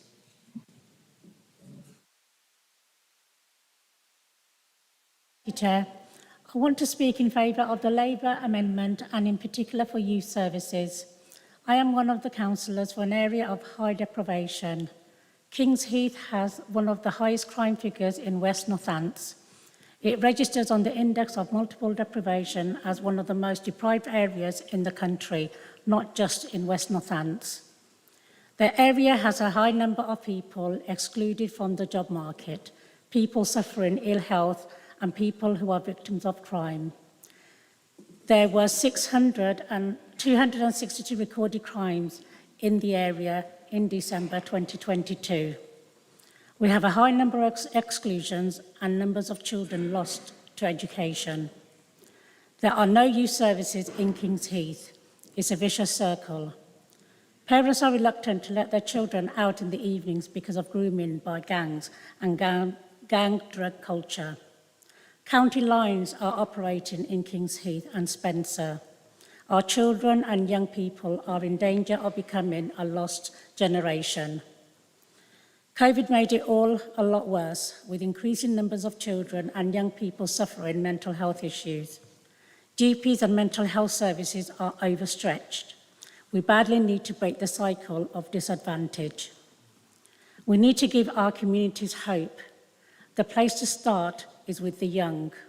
We need to develop state-of-the-art youth service where every young person feels valued, safe, and empowered. We cannot expect young people to thrive in a cultural desert. We need to invest in them, listen to them, learn from them. Labour wants to invest £13 million of capital in our youth, with £5 million of that brought in by partners. Councillor Ashraf, I need to bring you to an end now. It is 2 minutes. I appreciate you have got 2 words to add. 2 words. And West Northants would contribute £8 million. Please vote for our amendment. Thank you. Thank you very much. Councillor Anna King. Councillor Anna King, you have 2 minutes. It is by constitution, we must remind ourselves, this was publicly agreed, obviously, so we need to be ensuring that we stick to it. Thank you.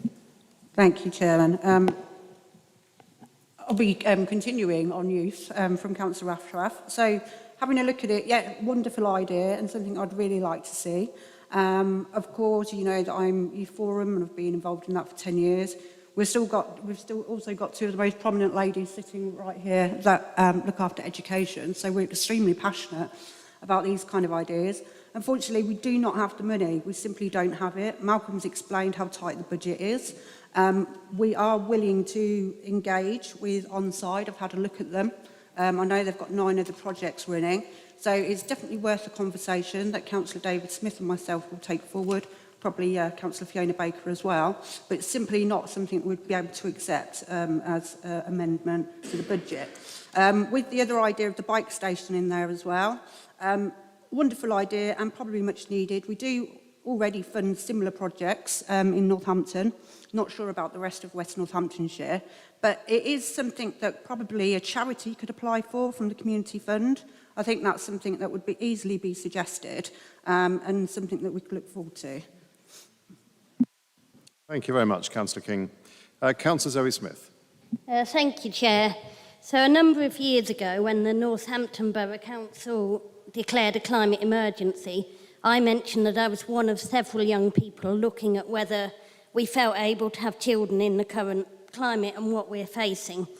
In the spirit of hope, I did just that in July, in the hope that my daughter will have a future. However, I did give birth at the height of one of the scariest heat waves that we've had in the Barratt maternity home, with that heat outside, the windows open, really keenly aware that we are one of the worst areas in the country, not aware just how bad this report would come out, but really keenly aware that as we had all these windows open, that the air pollution from Chain Walk, from the Billing Road, from the nearby areas was coming in as my young and somewhat underweight daughter was new in the world. So with that, I'm really keen to see the Labour amendment, particularly around air pollution, supported. We know that from experience seen elsewhere, that pupil power is a really effective way of getting ideas across, that people tend to listen to this, that like me, they understand the messages more keenly when they come from young people and when those comments are made.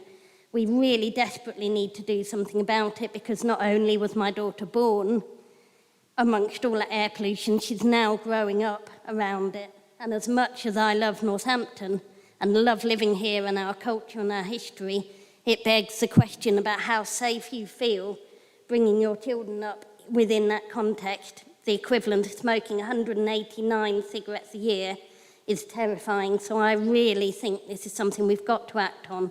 And I really encourage people to support the Labour amendment, and particularly to take into account the need to look at air pollution. Thank you. Councillor Al-Wahabi, you have 2 minutes. Thank you, Chair. I want to address the proposed spend for a youth centre. Like many other in Northampton and in West Northants, I run a youth group. I'm a volunteer working with many other volunteers to provide a much needed service. As a part of that, I'm also part of a network of youth workers called Youth Summit. Through both parts of my experience working with youth providers and youth people across town, I can say with some authority that we are not investing enough in our young people. They need far more than what is currently on offer. They need access to information, advice, support 6 days a week. They need access to a wide range of activities. They need access to safe, welcoming space.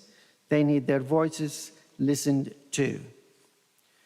Our proposal would transform the lives of youth in all our major towns. It will bring in new money and new partners. It will give us the infrastructure we need to improve outcomes for young people. That will, in the end, take pressures off other services. In these really difficult times, it will give our young people hope. Please support our amendment.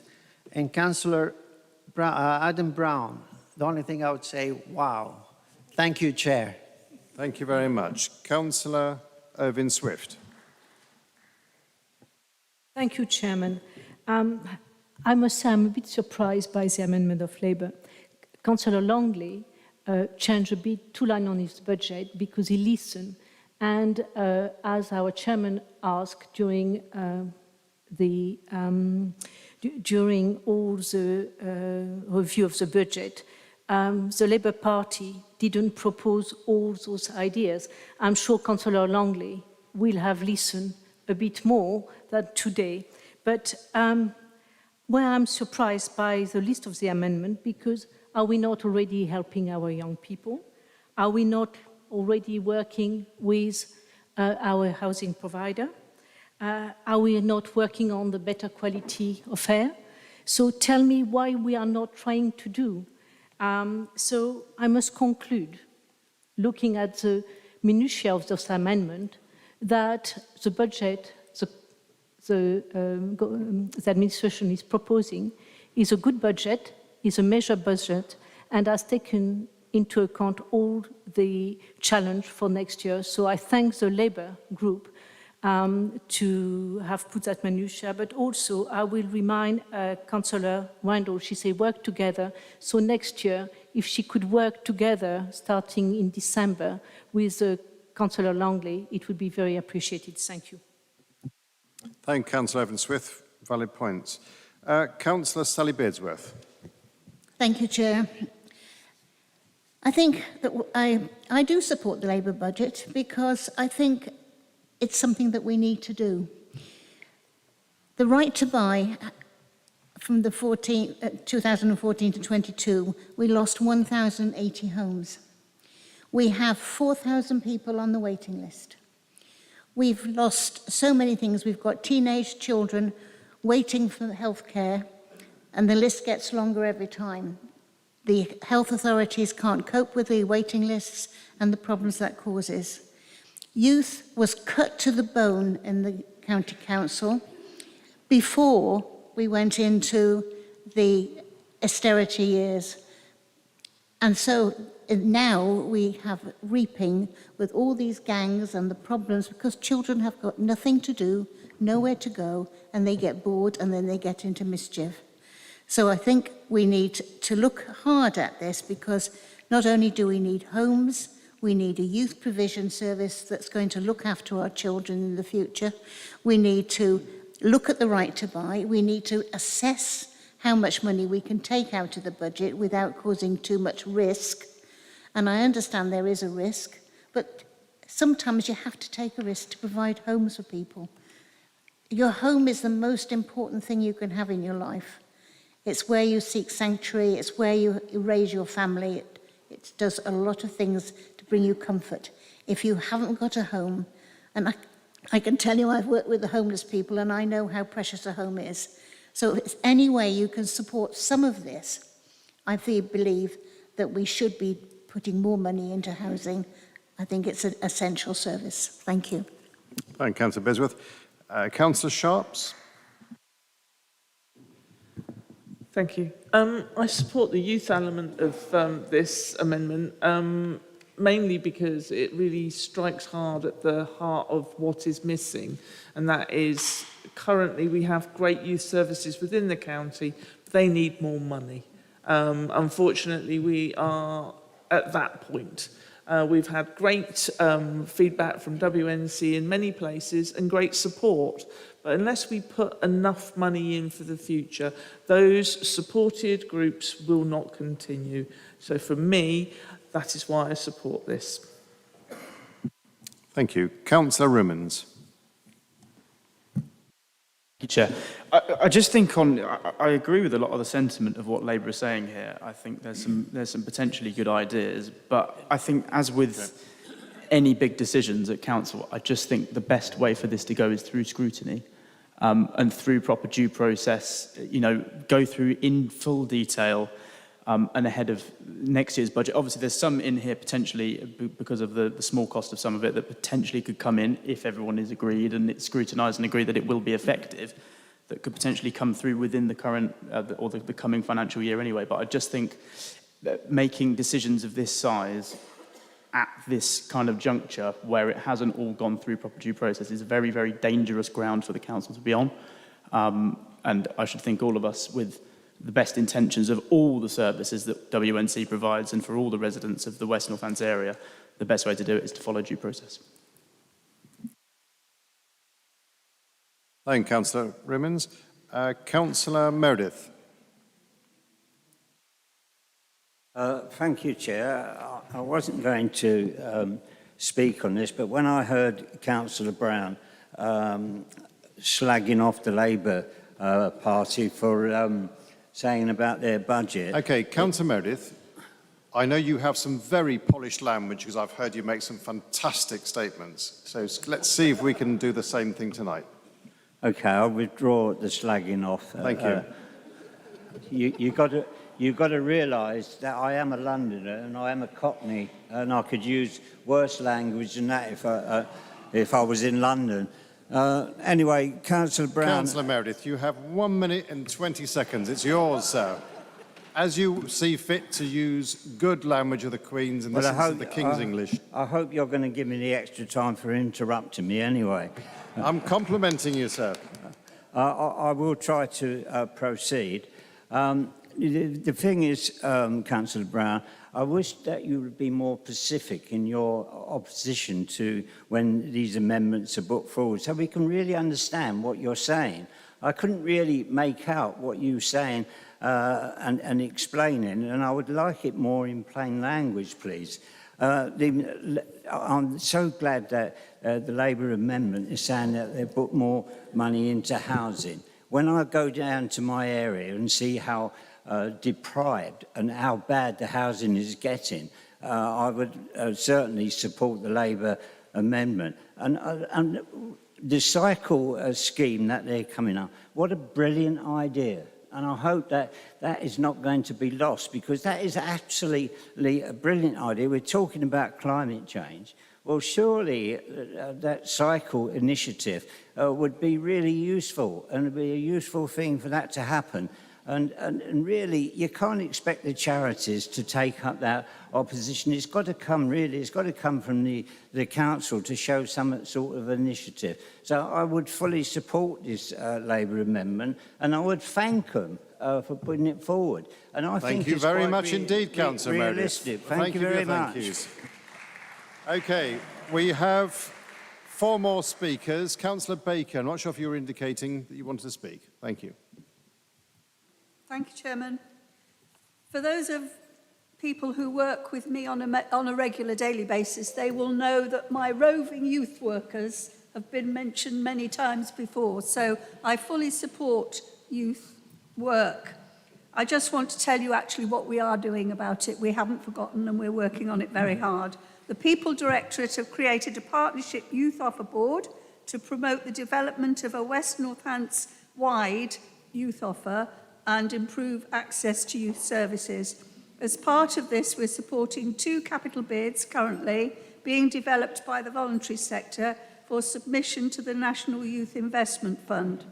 The challenge posted by a focus on capital is that, as demonstrated by the Youth Investment Fund, the revenue funding needed to run youth centres, train and employ youth workers is not made available.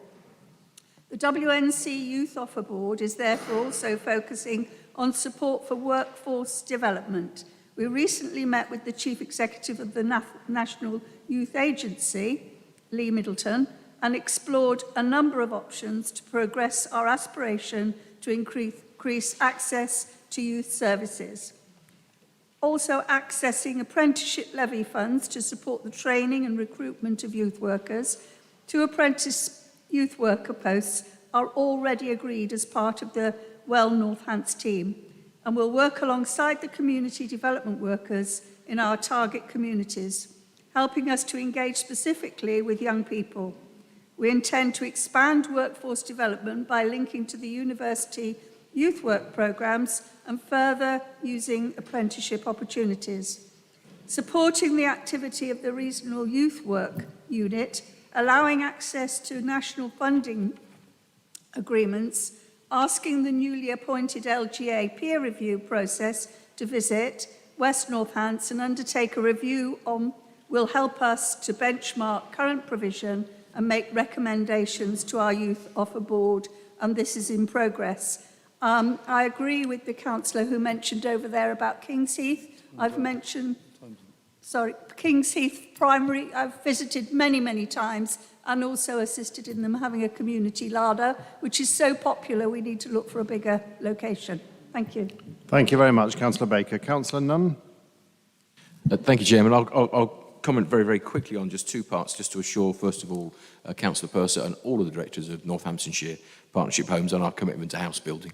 If we assess a scheme, it's viable, we factor in all the costs and it all stacks up, that to me is good borrowing, which I think is how you describe it. So I'd agree. Remember that in 20 years, our predecessor, Northampton Borough Council, built 8 homes. It was the last administration that started this, and we are completely committed, as we ever were. Viability is a problem in terms of material costs and so on. I know that's what you and the board sweat with, if you like, but our commitment is still there for lots and lots of reasons to create the homes that people want. Quickly on sustainability, I think there's a bunch of things here which are good ideas, which is just, these are bread and butter for our cross-party working group, I think. So you take, for example, your idling, tackling air position, bike stations, even the big switch, which I know has its challenges at the moment with the current situation around energy costs, but we'll pick these up with our cross-party group without any doubt. The amounts of money involved aren't huge if they are to proceed, so we'll work on those, and we have, as it happens, got the head of environmental health coming along to that group on the 4th of April to talk about air quality, so that'll be a part of that discussion. Thank you, Chairman. Thank you very much, Councillor Nunn. Would any members like to speak? Any further members? Councillor McCord. Thank you, Chairman. This Labour amendment, in my view, is a right mucking fuddle. In essence, it seeks funding for a feasibility study, but then prejudges the outcome. 1A and 1C relate to the HRA, and I wonder why they're being taken here and not at the next item when we discuss the HRA. All of Part 1 relates to a big headline of 61.5 million, but in reality is a request to spend 150,000 on a feasibility study to prepare a business case, which is the right thing to do. Prepare the case and come back for the amounts in 1A, 1B and 1C to either the General Fund or the HRA as appropriate. It is also possible that having done your study, we establish it doesn't work.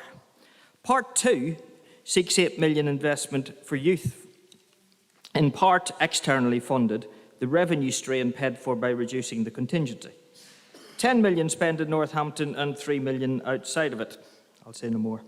The capital is unlikely to be spent in the next year, given a standing start. The revenue side may be. So is this a full year or a part year cost? But here, I think, if we accept this, we would then begin to breach council procurement rules.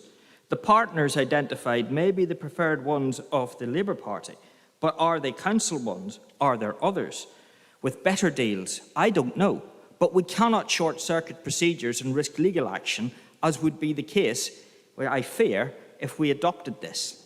Part 3, monetising the expertise, may be easier said than done, but it's small beer, as are the other proposals on air quality bike stations and the big switch.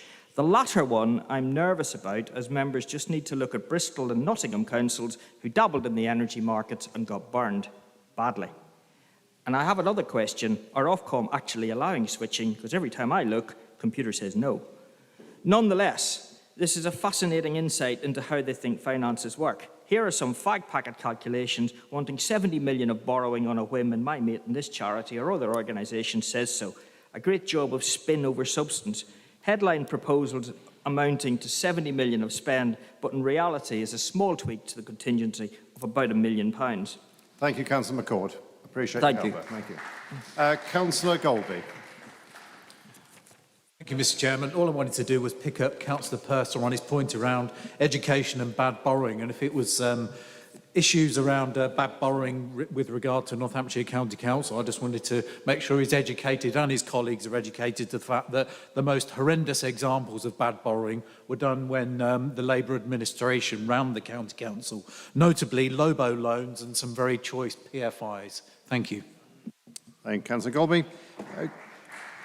We've now concluded the debate and discussion, and I'd like now to return to Councillor Daniel Stone, who has up 2 minutes to reply to the debate. Thank you. Thank you to all the speakers. I'm glad our amendments arouse such passion in all the speakers. I'm really grateful for the support on different items within our amendment. I just want to say a couple of things. None of these ideas are new ideas. They've been in circulation, apart from the bike repair one. They've been in circulation for quite a long time. They're certainly things that I've raised over a number of years, so no surprises there. I'm really passionate about the two big spend items, housing and provision for young people, because it's not just about taking people out of homelessness, it's not just about addressing mental health problems, it is about the financial state of this local authority. If we don't invest in prevention, we are going to see escalating costs that we will have to meet, whether we like it or not, in adults and in children. What we're saying to you is there is a way of heading all of those expenses off. There is a way of doing what we say in our corporate plan. There is a way of making sure our towns and villages thrive and survive. And we have to meet basic need. These are proposals where we put in prevention, where we address basic needs, where we work with our communities for much better, healthier outcomes, which will take pressure off all the other services. I appreciate the fact that the leader of the council has said some of our proposals will go to the cross-party working group, and I thank him very much for that. I'm very conscious of the fact that Councillor Baker, like me, is just as passionate about looking after our young people. The Youth Investment Fund will produce nothing in the order of the things that are in our amendment. I'm working with those two proposals that you've outlined. Thank you very much, Councillor Stone. And we need these amendments to go through. Thank you, Councillor Stone. Okay, I'd now like to ask Councillor Kevin Parker, because you reserve your right to speak. Would you like to use that? No, thank you, Chair. Thank you. Okay, I'd like to ask then Councillor Malcolm Longley to reply to the amendment, please, if you'd like the debate on that. Thank you. You have up to 2 minutes. Thank you, Chair. I've pretty much said everything I've got to say tonight. All I would say to the other part is that when you have a minor item, bicycles, for example, that's always done best before this meeting, and 9 times out of 10, I don't think it'd be a problem. When you get a major item, though, of significance, it's unlikely to pass through because of the scale of the thing and the budget. I was going to berate Bob on the NCC side of things because I was involved in the finance for 3 years, as you probably know, Bob, and it's every year we balanced our books and we reduced borrowing and we actually improved reserves, many of which we still have in this county tonight. So I can't let you get away with that. The other thing I would say, and I'll talk about houses a bit later on, is I'll hold on and I'll talk about in a minute about that, because that's a very serious issue. But other than that, Chair, no, I think I've said enough tonight. Thank you. Thank you very much. And just to confirm, obviously, that Councillor Parker, you reserve your right to speak, obviously on the main amendment as well, the main item, and there's space there for you as well. Okay, Mr. Hanson will now take a recorded vote on this matter, so please do use your buttons on your screens. If you have any problems whatsoever in voting, please do raise your hand now.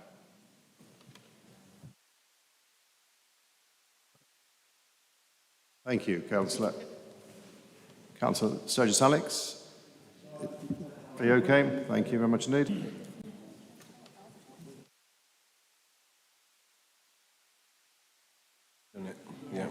Yeah. You have to enter I forgot to enter the meeting. So. Okay.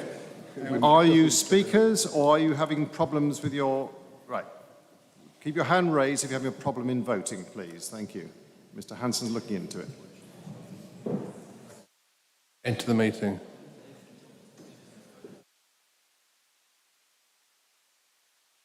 Has everybody voted? Hands up if you have not voted and you would like to vote, please. Put your hand right in the air, please.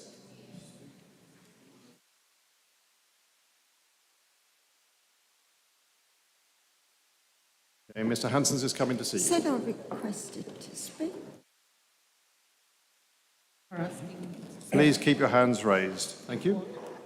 Keep your hands raised. No, he wouldn't do it. I'm not speaking to you.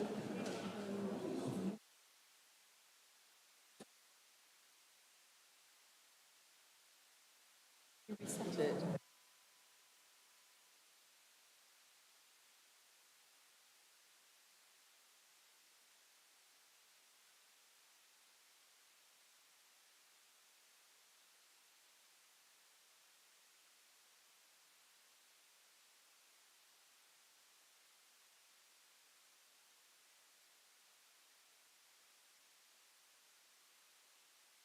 You're pushing No, that? No.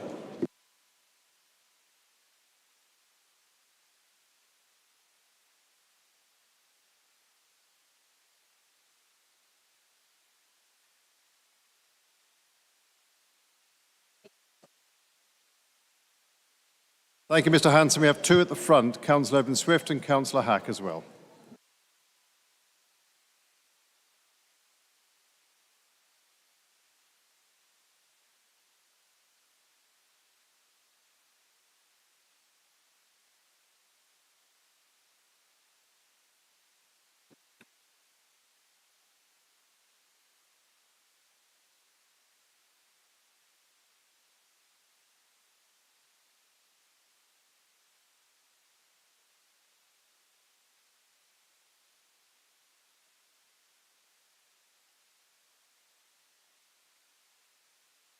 Okay, what we're going to do, Mr. Hanson is going to reset the system, enable you to vote. Please do check your pads now. And a reminder to use the buttons themselves, not the speaking buttons at the bottom of the panel. Thank you.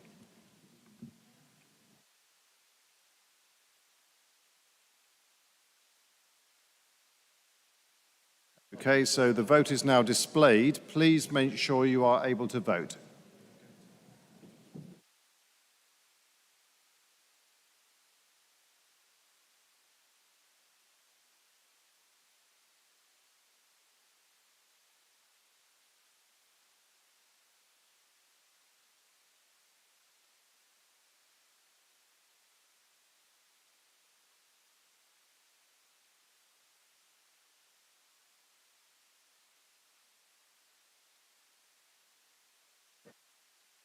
Okay, for the purpose of the record, has everyone had the chance to vote? Yes, thank you. Please raise your hand if you have not been able to. Okay.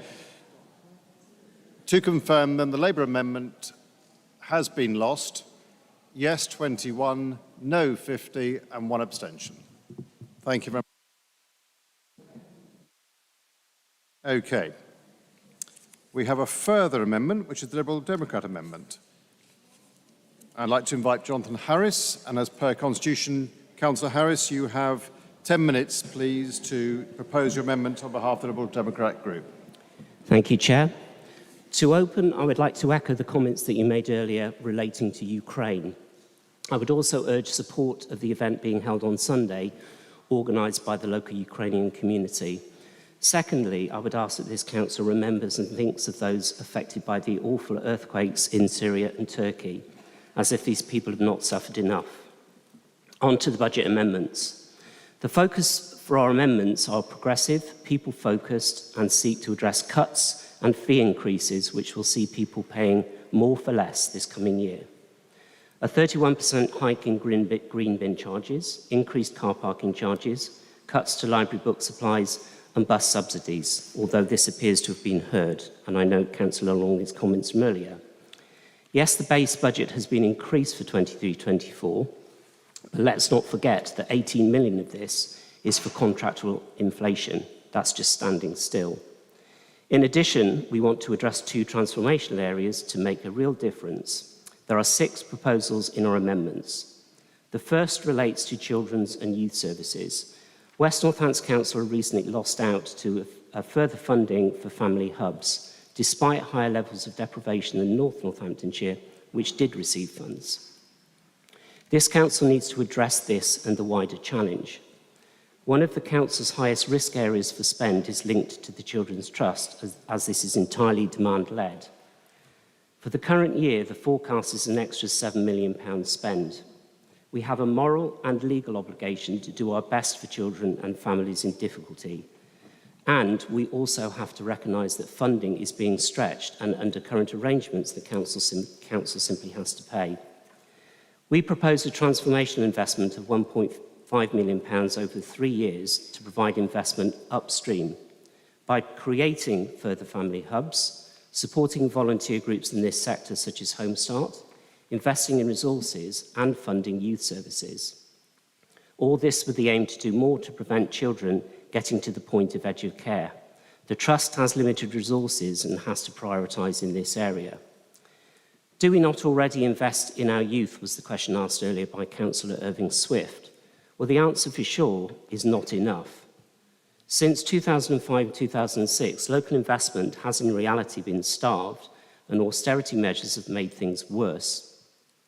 I've mentioned before the YMCA figures relating to youth services. A 94% reduction in funding since 2010 across Northamptonshire as a whole, making legacy Northamptonshire councils the 14th worst out of 173 lowest spending local authority. There are examples across the country where investment earlier has paid off. One such example can be found in Newcastle.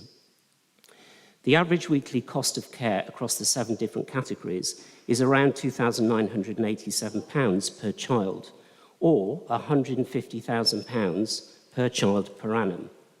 Payback will be in the region of 10 to 20 care preventions.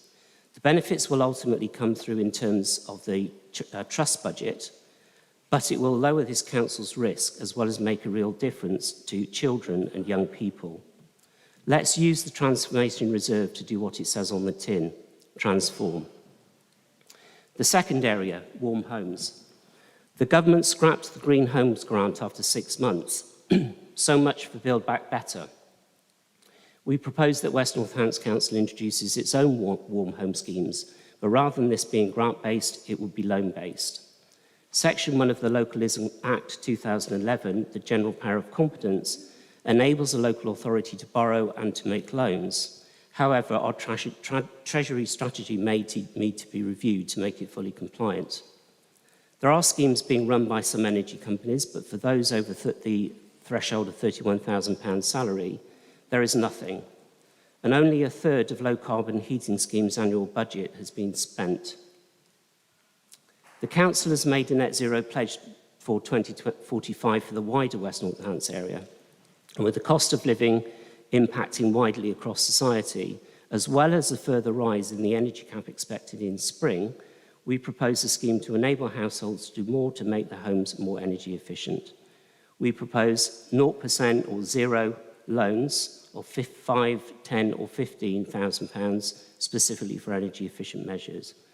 Yes, potentially there will be a cost through loss of interest through using this money, but we believe that there will be an added benefit of kickstarting the green economy in our area, as well as making a real difference to people's cost of living challenges and also contributing to the net zero goal. The third area, bus protection. I'd like to thank the 3 chairs from parish councils of Welford, Brixworth and Stratton who spoke earlier on the bus route 5960, and also thank the chair of Naseby Parish Council for his support by submitting a statement to Cabinet last week. We recognise and welcome the change outlined by Councillor Longley. However, until such time as a bus review comes forward, does not hold full certainty. Residents need certainty, and I would ask that this stays for the full year as per our proposed amendment. It is perfectly affordable from contingency. I would also ask that we as councillors are kept close to the work being done on the bus review and any future or further decisions. The fourth area, repurposed COVID grants. This scheme has been in place for nearly 2 years, and it would seem that around 20 councillors have struggled to find anything to spend this fund on in their local communities, which is somewhat surprising. Our proposal is simply to repurpose the balance of £48,000 to support the food club and food bank networks across our council area. These organisations are working hard to support those facing the cost of living. These groups don't just rely on donations, they also buy food and are experiencing the same 16% plus inflationary pressures. Repurposing this fund would give them breathing space and enable them to continue the amazing work across our area. Our fifth area, Fitness Saturdays. Again, we welcome the proposal outlined by Councillor Longley earlier. Our proposal was slightly different on timings, but on this issue, it's the outcome that's the most important point. A free parking period would also allow others, such as the open water swimming groups planned for later in the year, to dovetail into such an approach. I would also encourage further discussion on potential concessions for this purpose, and I'll be speaking to the portfolio holder about this. Parking fees, although reduced to hourly operation and provide now the option of 1 hour, they're still priced out of alignment with Northampton town parking fees. Why would you have to pay £1.40 for 2 hours in town, but £2 at a country park? There needs to be an entire review of parking fees across this area, and we suggest that this is picked up by corporate scrutiny in due course. Our sixth area. The administration's budget proposes to cut the purchasing of new books for our libraries. Libraries are an essential part of our community fabric, with many other services spinning out of them. Buying less new material provides yet another disincentive to people to visit. We have used libraries to support Ukrainian groups and through this winter as warm spaces. Therefore, we propose to fund £22,500 from the contingency fund to ensure that there is no reduction in the purchasing of new material. The final area, Council Tax Support Fund. This fund has been in place since vesting day, and while there has been an increase in its use, there is still a balance of £5,000 available. We believe there are still obstacles to access it, including the onerous application process. We ask that the process is simplified further and the support broadened beyond just council tax. The total contingency that we propose to use from these amendments, including the figure based on the bus subsidy mentioned earlier, is £237,500. That's just 2.1% of the total contingency fund of £10.9 million, or in other words, 0.06% of the base budget for 23-24, together with a total of £2.5 million from the Transformation Reserve. In our view, moderate but sensible amendments to maintain some of our services and make transformational change. We acknowledge the funding challenges this council faces and across the whole country, and there are always choices to be made. Our amendments, as I mentioned, we believe are progressive and people-focused. Finally, can I thank the Section 151 and his team for their input and support, and I would like to propose these amendments to the 23-24 budget. Thank you, Chair. Thank you, Councillor Harris. Can I now invite Councillor Sally Beardsworth? You have 2 minutes to second the amendment. I second the motion and reserve my right to speak, Chair. Thank you. Okay, we have a number of speakers who've pre-notified, including Councillor Adam Brown, first speaker. Thank you, Chairman. Just briefly to explain why, in my view, it isn't appropriate to accept the Liberal amendment on libraries, which, on the face of it, seems entirely reasonable. Just like every other department of the Council, the Libraries Service was asked to find efficiency savings, and the budget saving put forward by the administration covers both book stock and media costs. I apologise if the wording in the budget isn't clear on that front. And as the Library Service maintains a number of digital subscriptions, several of which are not well used, and it is those that make up the bulk of the savings identified. The Libraries Management Team have confirmed that the ability of libraries to purchase new titles will not be affected, and it is fair to say, in my view, that this is an efficiency saving, not a cut to the Library Service. Furthermore, in my role as Cabinet Member for Libraries, I've made clear to the Libraries team that in future years, further such savings are unlikely to meet with my approval. I agree with every word that Councillor Harris says about the importance of libraries, the value that they bring to communities. Growing up in Weedon, Daventry Library was of massive importance to me. I don't think I'd be here today were it not for the value that library brought to Daventry and surrounding communities. And I can promise Councillor Harris and his Liberal Democrat colleagues, as well as every other member here, that if I thought that this would seriously impinge upon the ability of libraries to deliver that vital book lending service, then it wouldn't have had my support to reach this stage of the budget setting process. Thank you, Councillor Brown. Councillor Randall. Yes, thank you, Chair. Yeah, very happy to vote for this amendment. Family hubs are so important. We have lost so much provision for families when our Sure Start centres closed and then libraries were used for hubs. So many people just went underground. Nobody saw them again. They weren't comfortable going into a public space. We'd got families that were seeing domestic abuse. They'd hardly even come out of their homes, let alone access to a library. So these family hubs are really vital, and schools will also support them and say how valuable they are. So it's a really, great idea. Bus subsidy is another one, especially out in the rural areas. I mean, that's really affecting some of these people. I've had village people saying to me, if they lose that bus, they lose their job, because these buses get them to work as well as getting their children to school. So there's some really, really great ideas, and I know I've only got 2 minutes, but yeah, very happy to support this amendment, Chair. Thank you very much. Councillor Baker. Thank you. As per usual, I'm about to say to you what we're actually doing at the moment. As part of the government's 200 million over 2 years investment in social care implementation strategy, we have created the Best Staff for Life Partnership Board, which will bring together activities impacting on early help, including the youth offer, public health 0 to 19 services, and the extension of the Flourishing Babies programme for a further year. We're using public health reserves to support this activity. Activity delivered through the Children's Trust, including supporting families and targeted early help, will also contribute. A full needs review of 0 to 19 services underway, and it includes engagement with children, young people, their families, so we can understand the future focus of our 0 to 19 service and what the contract should be.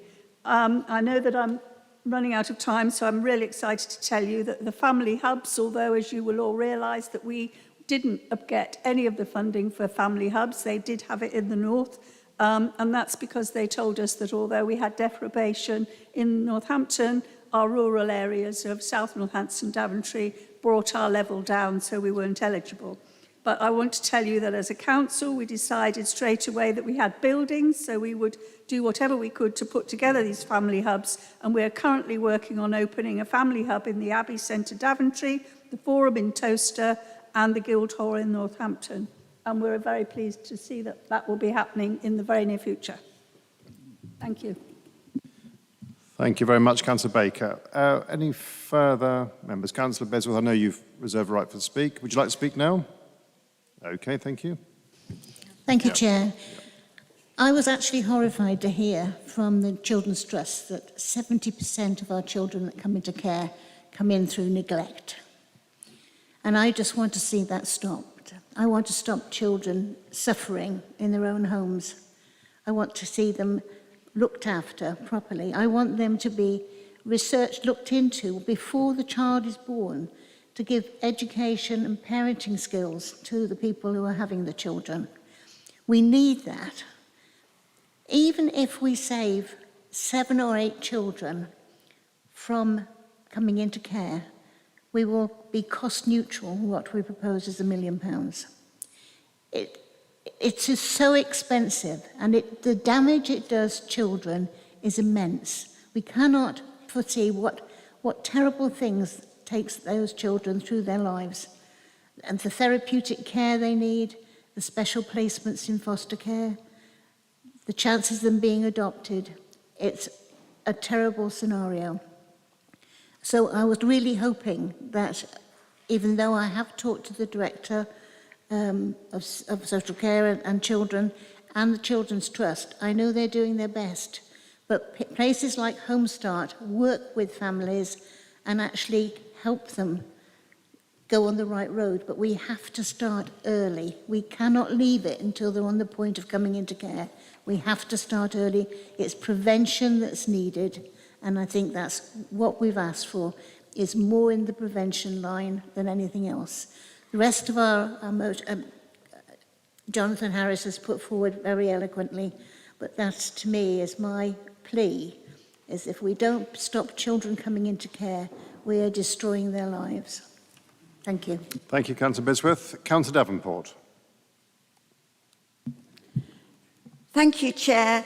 I just wanted to say that I think both of these 2 amendments are given with a whole heart in the fact that if we don't look after our children from Home Start, that used to be able to flag up any issues within a family, and then young people and the youth, if we're not going to invest in that, then we will pay the price.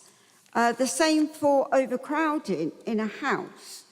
when a child cannot study because there's no space for them. All of these things, and libraries closing, are going to create huge problems that in the future, when it happens, we'll say, oh yeah, we should have done that, or if only. Because it is of great concern, and also for people like Councillor Brown, the fact that these young people will be contributing towards your National Health Service and your pensions. And if you're not going to give them the chance to flourish and learn because of the lack of care, I do think one day you will regret that. Thank you. Okay, Councillor Louisa Fowler.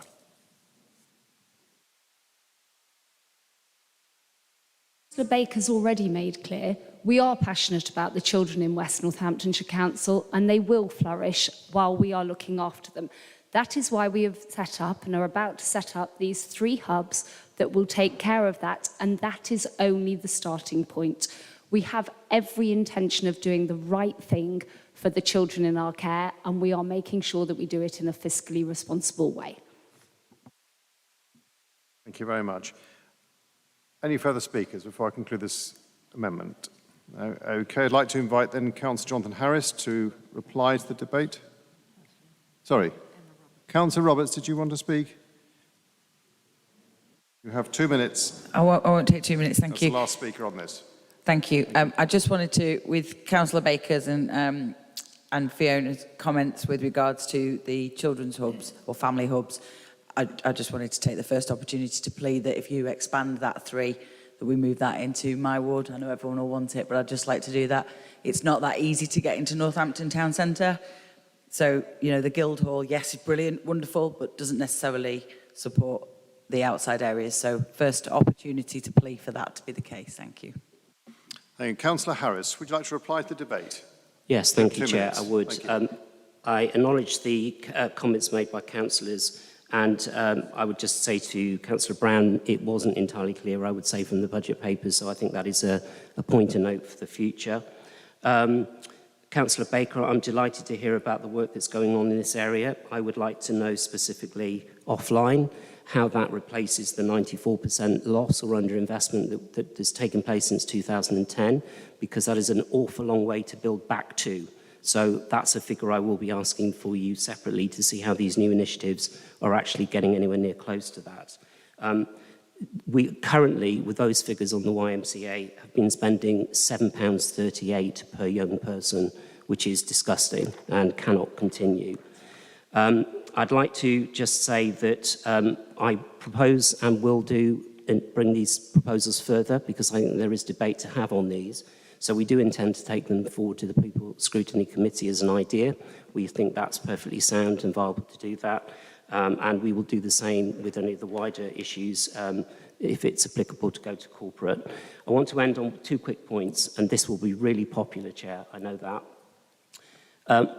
Brexit has reduced tax take in this country by £40 billion as a Conservative estimate.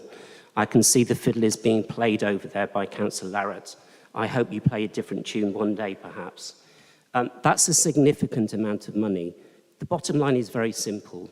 If there is no tax take, it doesn't filter down. And trickle-down economics is something that I thought the Conservatives believed in fully.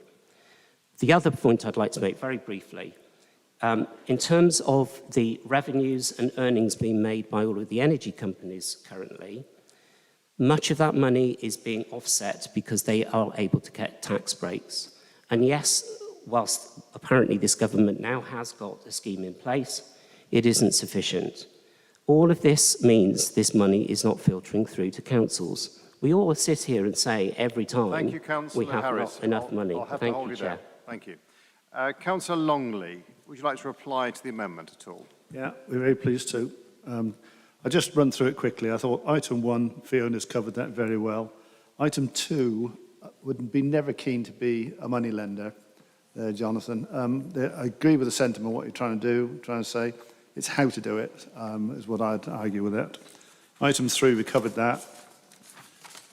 Item 4, that's an interesting one. I can't imagine why people wouldn't spend that money, 48,000. I'm going to look into that. Item 5, Adam covered that. Item 6, open mind on that one, actually. And I'll take a view on that. And item 7, we've covered. So, but I would say there's a good set of thoughts there. And some of them quite thought-provoking, Chair. So I'm grateful to Jonathan and his crew, or sorry, Sally and her crew, for putting them up. Thank you. Thank you very much. Okay, there will now be a recorded vote on this amendment, so please use your panels in front of you to vote. If you're having any problems whatsoever, please do raise your hand and keep your hand raised. Please vote now.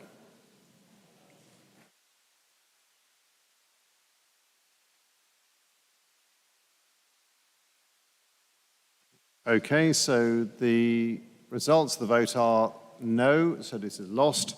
The amendment is lost. 20 yes, 50 no, and 2 abstentions.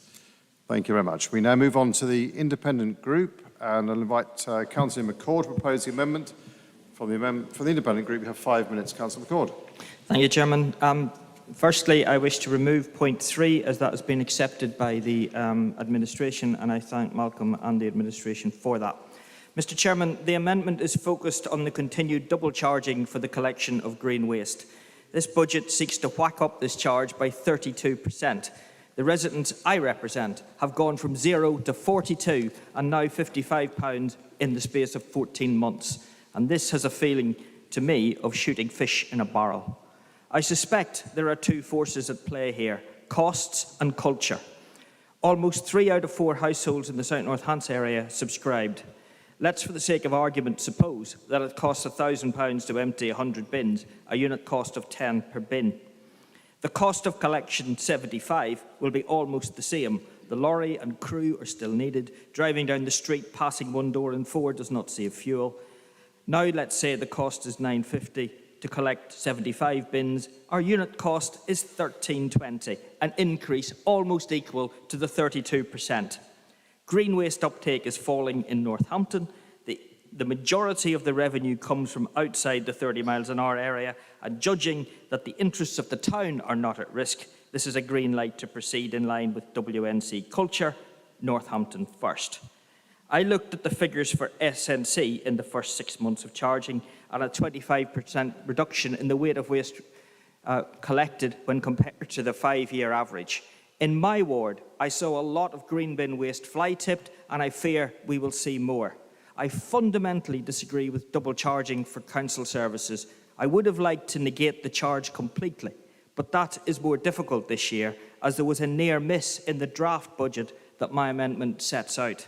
Between the draft budget and the final settlement, we should have been £2 million better off, but as the figures were double-checked, a £3 million saving was found to be fantasy. The other corrections were quite minor. My understanding that this was promoted to be many times the 3 million, but that was the lowest estimate deemed prudent. It turns out to be whimsical. This needs proper investigation. The proposal was from the same department of silly ideas that crashed NCC. And I repeat what I said before. This council must establish a reputation for financial competence, and these sorts of proposals do nothing to achieve that. I could reduce the contingency still further, but I have no confidence that we have any financial control on the care services, especially children, and I think there is a high likelihood we will need to use it. The risk is further increased in my mind, as I doubt there is the political backbone to implement the proposals for homeschool transport and realise the budget savings. Once proposals to change homeschool transport arrangements are published, there will be a noisy, emotional backlash, and I have no faith that the administration's backbone runs the full length of its spine. Despite assurances during scrutiny that it will happen, when I look at the way the parking charges played out, the first bit of pushback and the administration folded. And whilst on the subject of parking, I hope that Council will note how the Rural Settlement Grant is being directed to fund the parking proposals in Northampton.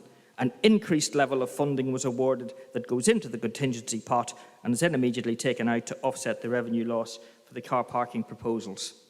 Once again, the rural areas are sacrificed on the altar of Northampton. A grant labelled Rural Services Delivery, the clue is in the name, this administration still finds a way to divert it back into Northampton. I wish to thank the administration for the proposal on charging the country park from 8:30. It just seemed to me that with 200 runners in Daventry and 119 in Brixworth, the costs of administering a £5 a year scheme may have been greater than the revenue. With all these issues, the best and most responsible proposal is to halt the rise in green waste charges. I'm not accepting the principle of double charging, but as the council gets hooked on the revenue, writing it out gets more difficult. The first step is to reduce the reliance by holding the charge. As we enter the third year, a fundamental rethink on this culture is required, a culture that sees the residents, especially the rural ones, as rich and easy pockets to pick. We need to consider the interests of all the residents of the district and not just those in the major conurbation. It's time to rethink, time to remember that this is West Northants Council and not Greater Northampton Council, time for this poor culture to be corrected before it does irreversible damage. And this amendment is a modest step in halting a direction before reversing it. I move the amendment. Thank you, Councillor McCord. We've got Councillor Sue Sharps. I think you'd like to second this? You have 2 minutes. I'll second this and reserve my right to speak. Okay, thank you very much. I've got a couple of speakers on this. If anyone would like to raise a hand if you'd like to speak. Councillor Jonathan Nunn, first speaker. Thank you. Yeah, thank you, Chairman. I was just going to take this opportunity I registered simply as it was the third amendment to thank all those opposition groups who have put forward their alternative ideas, some merit in them, some good discussion, and to give an assurance that Cabinet have discussed every single one, certainly amongst ourselves and mostly with officers too. There's quite a lot in what Councillor McCord just said. I just don't think I'll go into bat on it really. There's an awful lot that I just don't think is right, but I thank him for his suggestions as I do the other parties. Thank you, Chairman. Thank you very much. Councillor Adam Brown. Thank you. Councillor Wendy Randall. Okay. Councillor Jonathan Harris. Thank you. Just a brief comment, and actually as this has already been proposed by Councillor Longley, but I think we were along the same lines in regards to the parking. We just had different time frames, so it was really just to speak on support of that, but that's already been dealt with. Thank you, Chair. Okay, thank you. Councillor Emma Roberts. Thank you, Chair. I just wanted to point out that the actual parts of the amendment are supportive of, but it's just a bit of a plea really to Councillor McCord to stop coming to Council and saying, remember we're West Northamptonshire and we're not Greater Northampton, but then doing everything to rubbish Northampton and talk about the rest of West Northamptonshire. Practice what you preach. Thank you, Councillor Roberts. Councillor Michael Brown. Thank you, Chair. I'm quite shocked to hear the absolute fantasy that's just come out of Councillor McCord's mouth that somehow the rural areas are propping up the Northampton area. You majored quite a bit there on car parking charges when it's the time bomb that you put into the manifesto of protecting all of the rural towns' car parks, but leaving Northampton conveniently out of that part of the manifesto when you wrote it. So, if anything, we're propping up you and your car parks with this despicable rise that's coming later tonight. So, I think you've got a lot to answer for when it comes to this, to be fair. So, I just thought it would be worth highlighting that point.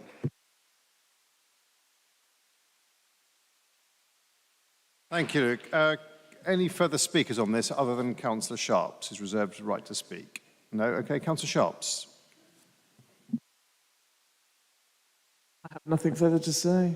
Thank you very much. Okay, Councillor McCord, you have time to reply to the debates. You have 2 minutes. Thank you, Chairman. All very predictable. Can I say on the purpose of car parking charges in the rural areas, the big difference is bus services. You need to have a way of getting around, and it's not possible in the market town where there isn't a bus service. So let's remember, you can actually get across town with buses. You can't even get into town in some areas with buses. It's not possible from certainly some of the areas that I represent and a service which is constantly under threat. So that is the big difference, and I think those are the sort of things that also need to be included whenever you're thinking about car parking charges. I make absolutely no apology to anyone for actually trying to protect the rural economy, and I will continue to do so. And Emma, I will stop the moment the culture changes. It's very simple. Because everyone says nothing to see here, let's move along. Well, there's plenty to see, and you can easily see how that money came in straight into the contingency pot and straight back out again, and that is on something marked Rural Services Delivery Grant. Where were the additional rural services being delivered for which the government acknowledged their additional costs, for which the government give you additional money? Where's it being spent outside or in the rural areas? Thank you, Chairman. Thank you very much, Councillor McCord. Councillor Longley, as per Constitution, you have the right to reply on this if you wish to do so. The amendment, you have 2 minutes. Very briefly, Chair. Yeah. First item, I'd say, yeah. I mean, in a draft budget, we get dozens of drafts. It starts back in August, September, and comes through, and then I can't imagine how many changes there are. So I don't really too concerned about that. As far as the green waste charge is concerned, well, my answer to that would be you've heard me go through the rationale of what we've done today, and that really is it. There's no more to add to that. I've tried to explain it as simply as I can, and at the risk of flogging it to death, I'll leave it there, Chair. Thank you very much, Councillor Longley. Okay, there'll now be a vote on the amendment. If you'd like to use your pads, please, to vote yes, no, or abstention.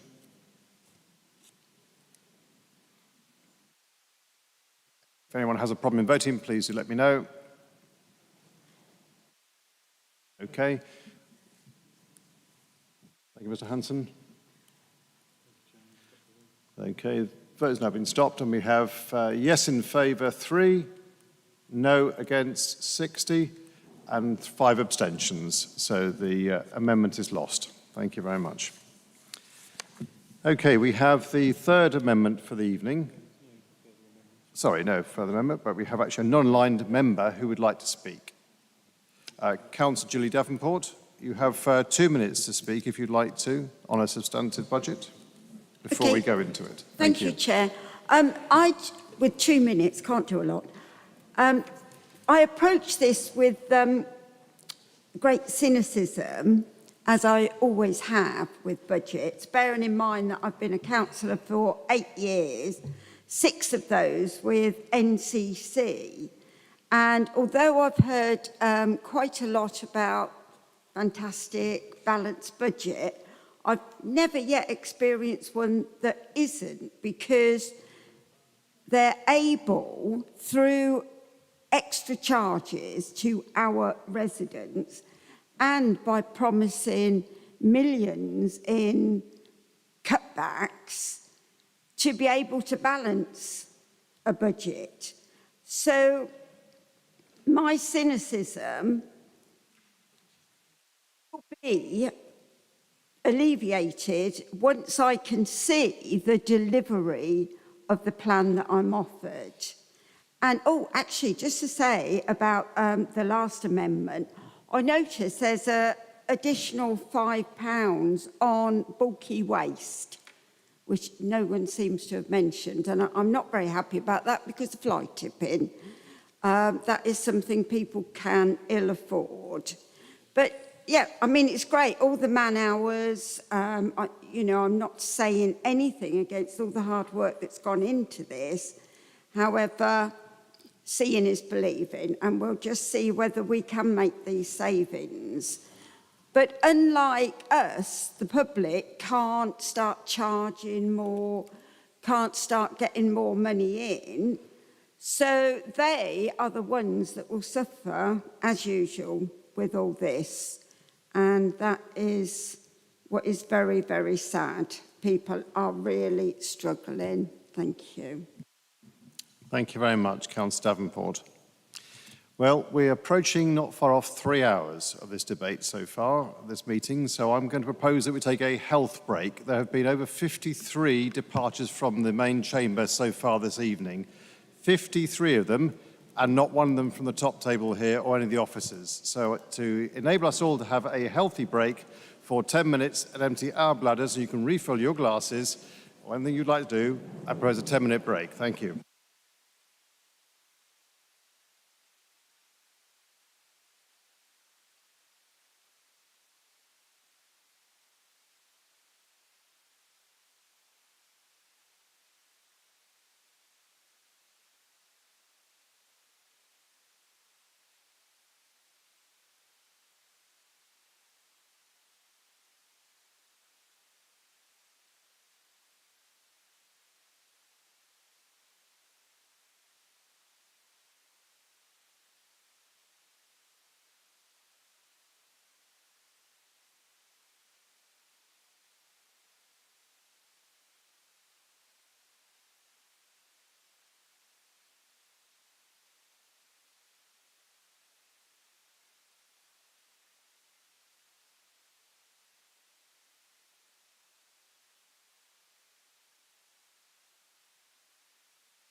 it as well, even loud. Go for it.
Okay, thank you. Order. Right, we're now debating the substantive budget. So I'd like to ask if anybody would like to speak on this item. We have 19 members who have previously requested to speak. So 19 times 2 doesn't take a lot to work out how long we're going to be here if you added yourself to the list. If you haven't coordinated what you'd like to say with your colleague, you might like to do that rather than repeat everything. Okay, so I'm going to now invite Councillor Anna King as first on the list to speak. Nope. Okay, that's one off. Marvellous. 2 minutes saved. Councillor Stone.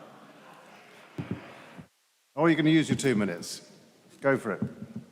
Chair, Labour cannot vote for this budget, and I'd like to give you some understanding why. We have been the victims of the fallout from Brexit, the Ukraine war, years and years of austerity, government really bad decision-making, loss of billions and billions of pounds to the public purse, 37 billion on test and trace, defective PPE, 10 billion, lots more on Eat Out, Help Out, failure, 850 million. The government is passporting all of that onto local authorities. It's totally unacceptable. The crisis we're facing is Tory-made and Tory-led. But this budget is very fragile. It relies too heavily on assumptions about costs and demands on services. There's no business case being made, it's just assumptions. The proposed savings are very unlikely to materialise, and it's also relying on staff vacancies. It's a managerial budget. It lacks the kind of political leadership that puts people and communities first. So when you contrast what Sadiq Khan is doing with his windfall money, he's feeding London's children. He's feeding London's children. We're not doing anything like that, are we, to help put our people and our communities first? The storm around parking issues shows in microcosm the failure of this council to have a people-centred approach to problem solving. Our budget continues to allocate public funds to private concerns where we have no control. The budget will not help us keep things local, protect the West North Hants pound, grow the local economy, take pressure off our services, stop children coming into care. Where is the budget line that shows social value? We have council tax and rents going up, fees and charges going up, and nothing in return. Okay, Councillor Purser. Thank you, Chair. I just wanted to pick up the issue of consultation. And I think a lot of the trouble the administration has run into is that it's being driven by budget decisions rather than policy decisions. And I think this not only applies to the budget, but applies across many areas of council life. And we've got to improve the way we do consultation. I think this has led to the amazing spectacle of Councillor Soane, a town councillor in Northampton, coming to us suggesting the town council should use its budget to underwrite Councillor Longley's deficit. If the administration wants the town council to run car parks in Northampton, come and talk to us. But really, my prime point is that we've got to improve consultation, because it will cost us money if we get it wrong. It will anger our communities, and it will lead to bad policy and poor budgeting. Thank you, Chair. Thank you very much. Councillor Matton. Peter Matton. Yes, thank you. I wanted to say that I absolutely support this budget. If you look at the headlines of this, we're in a situation where our costs are increasing by 50 million. Councillor Longley went into all the details of which are the main parts that we are legally obliged to pay up for, which is adult social care and 22 million, the Children's Trust 8.8 million, etc. We, as a council, have looked to have to increase our income from our council tax by 4.99%. That brings in 12 million, and we've got increased costs of 50 million.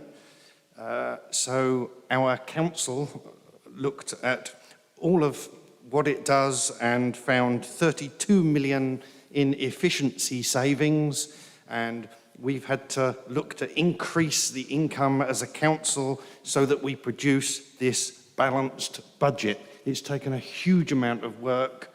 I think that the officers that were involved, as well as everybody in here, all the councillors, we put it out to consultations, invited the public's comments, we made changes to reflect the desires of the people in our community. We found an extra $1 million for a highways fund because of the pothole problems.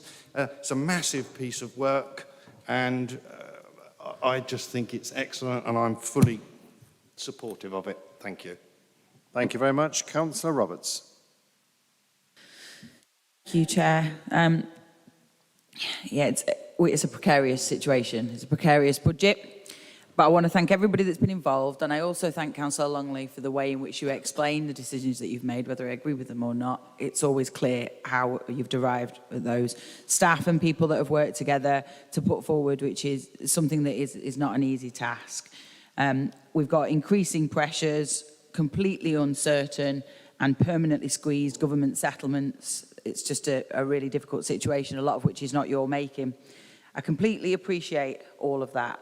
My first concern is how the budget, though, goes through star chambers, budget clinics, further reviews and scrutiny, but then we find £1 million for adding into highways. But that £1 million isn't actually going to do anything other than cover the things we didn't do last year that we should have done, the items that were supposed to take place.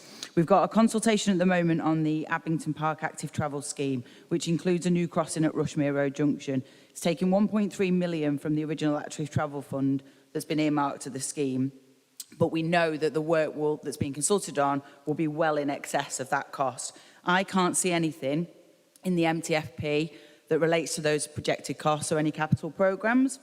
So I'm asking the Cabinet member where that money is coming from, and if we haven't got anything to do with it in the MTFP, then is the scheme that's being proposed going to jeopardise the new road junction promised to my Rushmere residents? And does the Cabinet member think that scheme is ambitious enough to reduce air pollution in all of our areas? It's clear our adults and children's budgets are in real jeopardy, with the adults generating 22 million of unavoidable pressures, with an increase in council tax but no visible increase in services and huge pressures on council staff trying to implement this support. With the cost of the delayed social care reform set to be higher than the forecast from government, the MTFP is at a real risk. And it only works now by applying the same regressive council tax increases, for the next 4 years. Residents get no bang for the buck. In fact, all we do is pay off the inflation bills of the contracts that have been negotiated. We need to think better about how we make this MTFP work for our residents. Thank you, Chair. Thank you very much. Thank you. Councillor Evans-Swift. Yes, when Councillor Robert started, she thanked everybody, so I said we are on the same page, but after she changed a bit, so I go back to my page.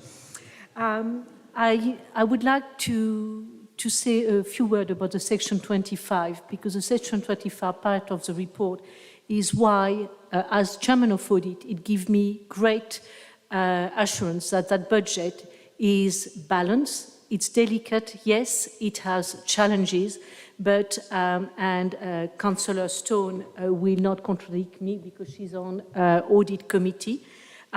We have in Martin Henry an officer we will at every audit give us always an update where we are at the budget. So with that confidence as a chairman of audit, I am very happy to support fully the budget. Thank you so much. Thank you very much, Councillor Inham-Heck. Thank you, Chairman. I am one of the councillor for the town centre. I'm concerned about how the residents, traders and retailers, visitors to the town are going to be impacted by all the redevelopment of over such a long time scale. It is going to be 18 months of disruption, probably a lot longer. There are always delays and unforeseen consequences with building works. What is WNC doing to make sure we maintain that footfall to the town centre? Where are the big ideas? I don't see any. The redevelopment is going to cause chaos. Market Square, Abington Street, Fish Street, Mark and Spencer's, Greyfriars. It is going to go on and on.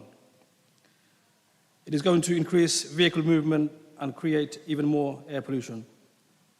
What are we offering as thanks to retailers for putting up with the chaos? What are we offering to the public that will encourage them to come in spite of the chaos? The disruption will stop people coming in.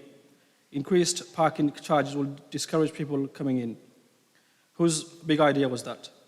I have seen nothing in this budget that demonstrate an understanding of how difficult life is going to be for the market traders, the retailers, for the town centre, organisation during this period. Explain to me why increased parking charges are being applied to Northampton, when South Northampton and Daventry have free parking. Surely if anyone deserves free parking in this time of turmoil, it is people in Northampton. The retailers, the office staff, the visitors. I cannot vote for this budget. Thank you, Chair. Thank you very much indeed. Councillor Jolly. Thank you, Chair. Northampton is a market town and the market is the heart of Northampton. Everyone who lives in Northampton has an opinion about the market and is passionate about it. So knowing this information, you made the decision to move the market to a commercial street. You have not been sympathetic to residents or traders' needs. You have bullied them into this with very little consideration. The new layout unfairly disadvantaged... Councillor Jolly, sorry, just hold it there, please. I take offence at the word bullying. I think we should be very careful how you're using that term. So I'd like you to withdraw that word, please, as we're not a bullying organisation in any respect whatsoever, and no members, if they are doing that, would have right to do that. So can I change it to forced then? Not unless you have evidence, no. Pressure. Thank you. Okay, thank you, Sally. In your view. Okay. The new layout unfairly disadvantages the core users of the market. It has given them no option but to stop using it. You gave no solution to transport links for those who need it most, like the shuttle bus. Traders feel that they have been left to fend for themselves, having been pushed out of their home and to an unsuitable, potentially unsafe site, and their livelihood cut by half. The project seems to have been an afterthought due to the lack of planning, delays in the signage going up, the waste disposable prevention's not very good, confusing layout and unsafe car parking. So my question to you is, Councillor Lister, what would you do if someone took your livelihood away, moved you to a different location and your income halved? Would you want financial...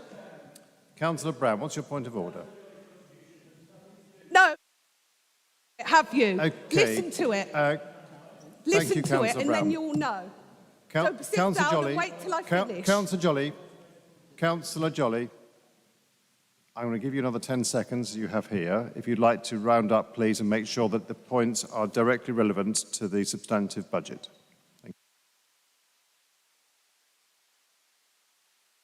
Do you want financial compensation? Has Councillor Lister put in provision within the budget to offer direct financial support to those hard-in working traders?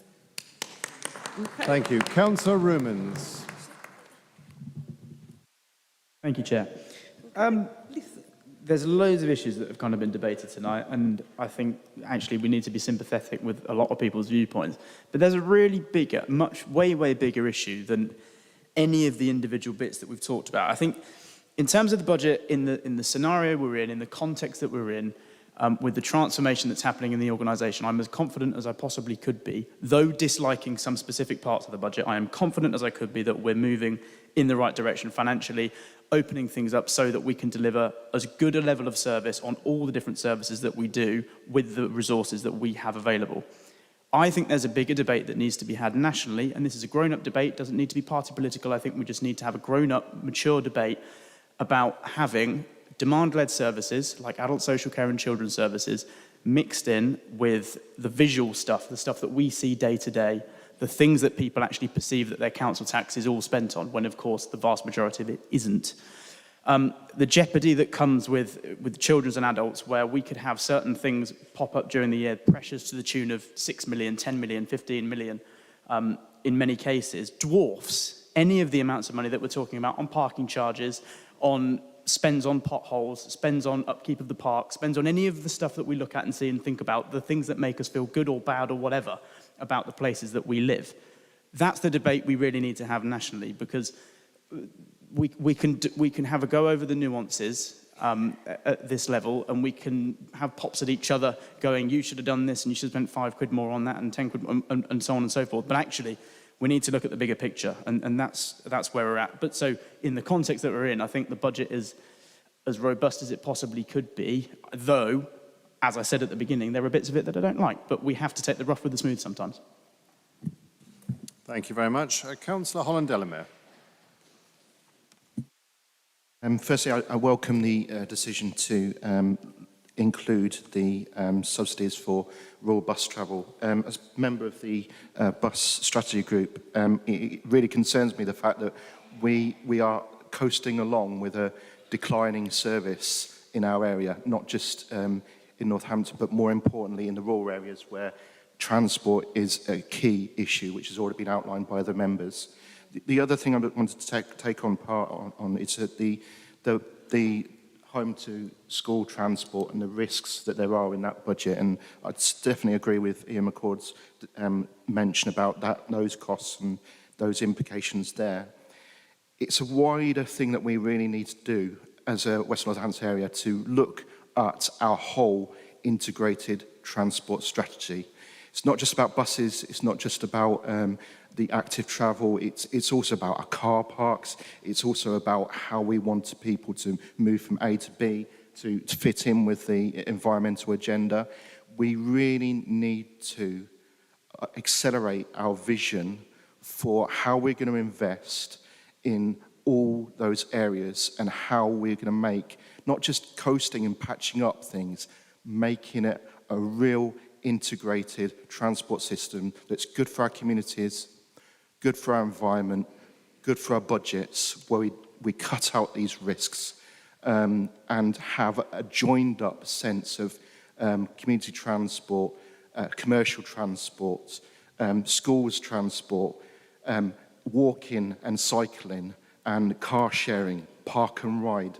There's so much we need to do, and please talk to the councillors on the bus strategy group. I recognise there's work going on behind the scenes, but it would be good to actually be communicated every so often about actually what is going on, because we want to help you shape those visions of a better, greener West Northants. Thank you very much. Councillor James Hill. Thank you, Chair. Firstly, I wanted to congratulate the Cabinet and officers on producing a balanced budget. Let's make no big thing about it. It is a huge problem for balancing budgets, especially at the moment with pressures that councils are facing across the country. So I congratulate you on that. I am going to speak about funding and fairer funding again. I know that I keep going on about this. I spoke about it at Cabinet. But as we know, Northamptonshire gets a very raw deal in comparing to other councils around the country. So I want to urge our Cabinet and our officers to continue to lobby government, and along with our 4 MPs as well, to ensure that we continue to do that, because at the moment we're being sold short and it's forcing us to make difficult decisions. I wanted to acknowledge that Cabinet have listened regarding some of the issues that came up in the budget, especially around car parking.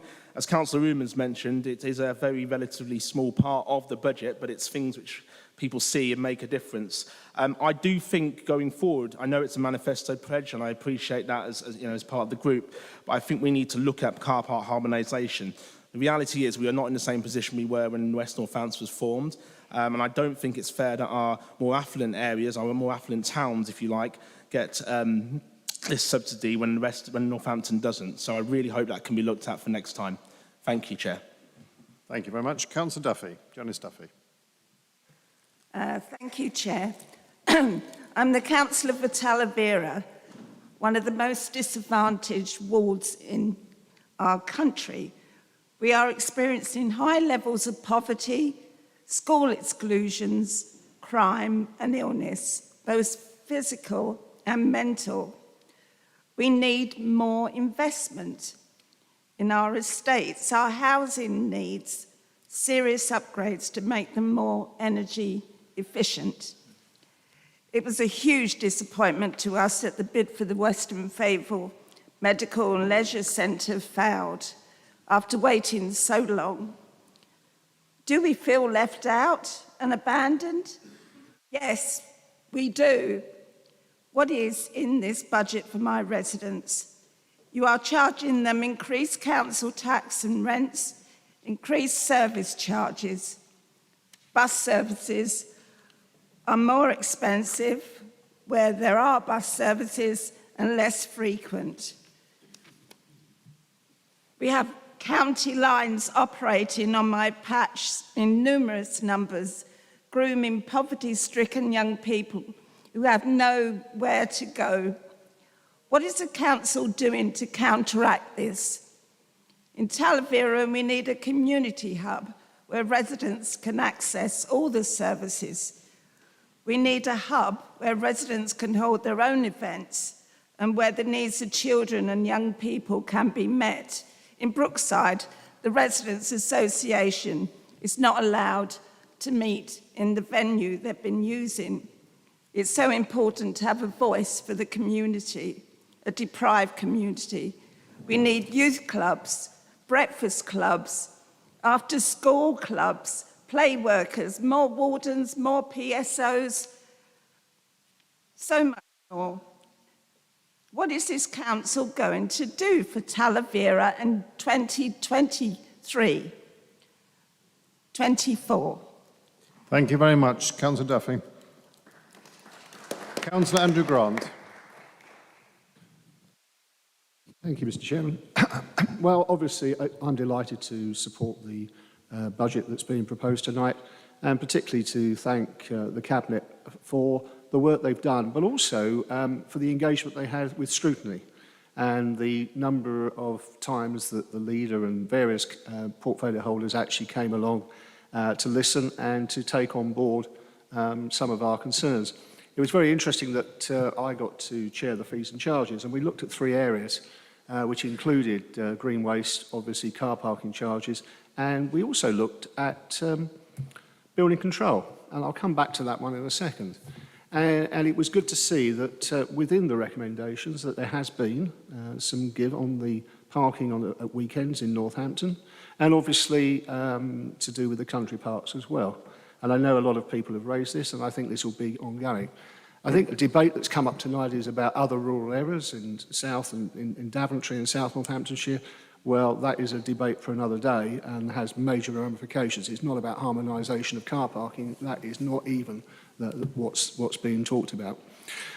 Councillor Larratt obviously has got the additional 1 million going in for potholes, which is fantastic news. I hope actually that that money will have some contributions to some capital equipment, which might actually be what is really needed to actually get the machinery to do a really good job. Please do a good job and do it once and not literally throw money into holes and then we keep going back. So basically, Mr. Chairman, I'm delighted to support the budget and thank you. Thank you very much. Councillor Harry Barrett. Thank you. Malcolm, I also acknowledge the effort and time that budget took you and your colleagues and across the officers' work as well. But in a budget-setting meeting in times of national economic stagnation and in a room where we're asking more financially speaking from our residents for far less in terms of service, it's perhaps apt to discuss how we spend that funding. Work smarter, not harder is an adage that has always been prevalent to me in my career, and I'd like you to bear that in mind as I discuss particular focus on one aspect that I was drawn to last night at the People Scrutiny meeting. Having read the recent Freedom of Information requests, it's staggering to see how much we're actually spending on fighting our parents of SEND in the court tribunal process. So £275,000 in the grand scheme of things of the budgets that we've heard today, you might not think is significant. However, it is. We're spending that money fighting the most needy students on our patch. I was involved in a discussion last night at the Overview Committee where we were told very clearly that the SEND teams in West Northamptonshire were, quote, on their knees. A department embattled with staff shortage and struggling very clearly to meet the needs of our increasing SEND students in and at West Northampton Council. We're failing statutory deadlines. Our SEN teams are overrun with backlog. We need case officers. That was abundantly clear last night. £275,000 on tribunal fees. What could have that paid for? Let me put this into context. A neighbouring authority recently advertised an SEND officer at a salary of £24,000 with on-costs. With the wasted fees we spent on legal companies in the last year, we could have employed a further 11 full-time SEND officers and filled one part-time vacancy. This would have made a massive difference to our timeframes and workloads of our SEN teams. I refer back. Work smarter, not harder. A member across the floor said earlier that our children matter, but will be supported in a fiscally responsible way. Well, for me, this budget asks you to prove that. Thank you, Councillor Barrett. We have to be pragmatic and end this desperate waste of resource and start ploughing it into supporting our children. Councillor Eastwood, please. Councillor Alison Eastwood. Use your microphone, please, Councillor Eastwood. Thank you. I'm Alison Eastwood, the ward member for Silverstone. If you could bring the microphone down to you, please. Thank you. A little bit closer. Sorry. Thank you. And I've been asked to speak tonight as I'm the deputy cultural person. I have a passion for the arts. I'd actually approached this from an entirely different perspective, and to speak what goes on in the cultural arena in 2 minutes is almost impossible. We have an awful lot going on in Northamptonshire, and it has been underpinned by the Conservative Department of West Northants. We have an excellent worldwide theatre. It is available for all to see who can make it there. It's now open and working to capacity. Peter Swally presents 2 youth orchestra programs per year for the NPAT students. Again, these are Northamptonshire children, an extraordinary, talented group of youth that go on to the Royal Academy and the Guildhall. We have the Macintosh House, all available for you to see. And it is West Northants that has helped underpin the new development there. It opens this summer.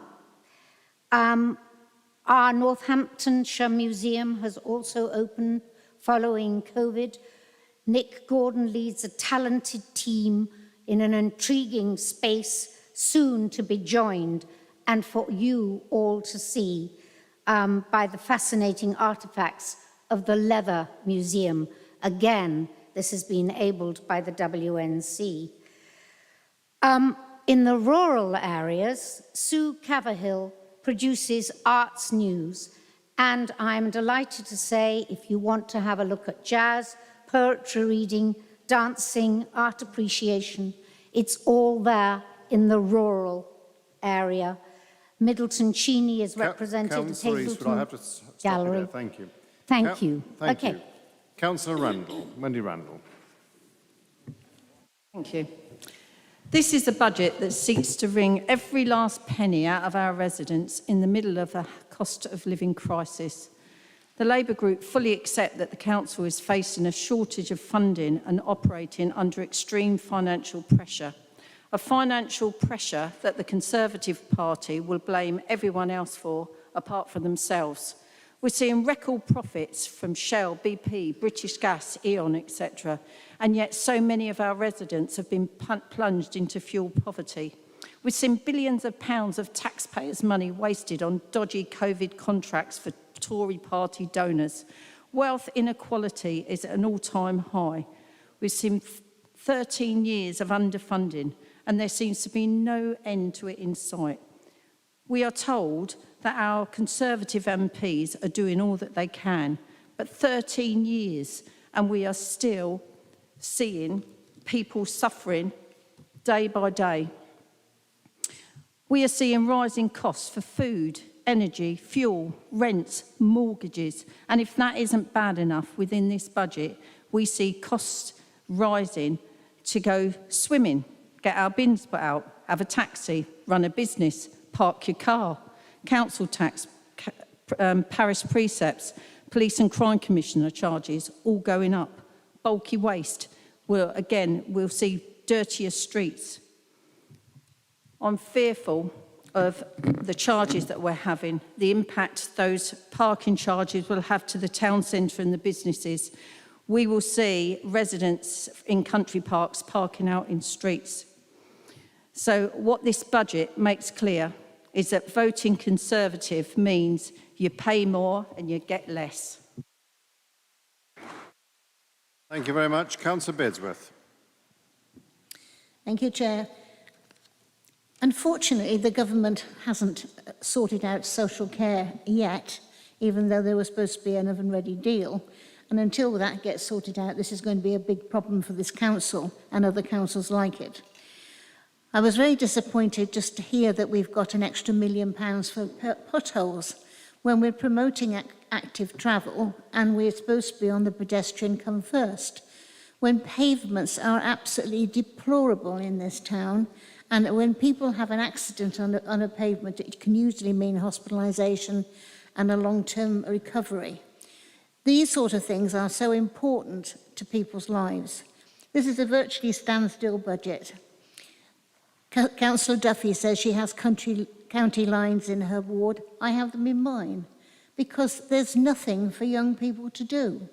Unless they can afford to join the guides or scouts, which has mean uniform and subs, there's nothing for them to do in the evening, and therefore they get into mischief, and then it leads on to other things, drugs related and other problems. We're suffering with knife crimes. We're doing all that we can to work with these children, but we don't have the resources, and we want the resources to do it. And this is why I can't support your budget, even though there are some ways, not all I disagree with, but we need to actually look at things that affects people's lives more. I'm finding it very difficult to say to people, your council tax is going up nearly 5%. Your subs to go and play any sport is going up. Everything is going up and nothing is coming back towards the general people. And I think it's just a shame that this has happened. And I do have problems, and I did have problems with the 5% increase that we councillors have agreed to. Councillor Bedsworth, I have to hold you there, please. You've reached your 2 minutes. Councillor Harris, Jonathan Harris. Thank you, Chair. Yes, I'll just pick up that final point, actually, that Councillor Beardsworth was cut off on. So we will be taking forward to the Democracy and Standards Committee a request to actually review the piece in the Constitution which automatically awards allowances to councillors in line with the staff pay agreement. We have absolutely no issue with the staff pay agreement at all, but we do think it would be appropriate for the issue related to allowances to actually come to this type of forum as part of a budget debate and discussion. So if you add the total allowances granted to councillors, all of us, without debate, because it's in the Constitution, it's a total of £176,000. That's a fair amount of money that would go quite some way to deal with some of the issues that we've been debating and discussing tonight. This isn't about fairness, it's just about a general point, and as I say, we will be planning to take that to Democracy and Standards, at least to have the issue debated, rather than it just be an automatic agreement. Thank you, Chair. Thank you. Councillor Larratt, you would want to speak? Thank you, Mr. Chairman. Just very briefly, a couple of points I want to welcome in this budget. First of all, I really do welcome the additional £1 million for highways. Councillor Roberts said it won't be enough. Of course it won't be enough. I think we need something like about 10, 15 million to actually put everything right, but at least it's a step in the right direction, and it's something we care about significantly, as do our residents, and we want to do what we possibly can.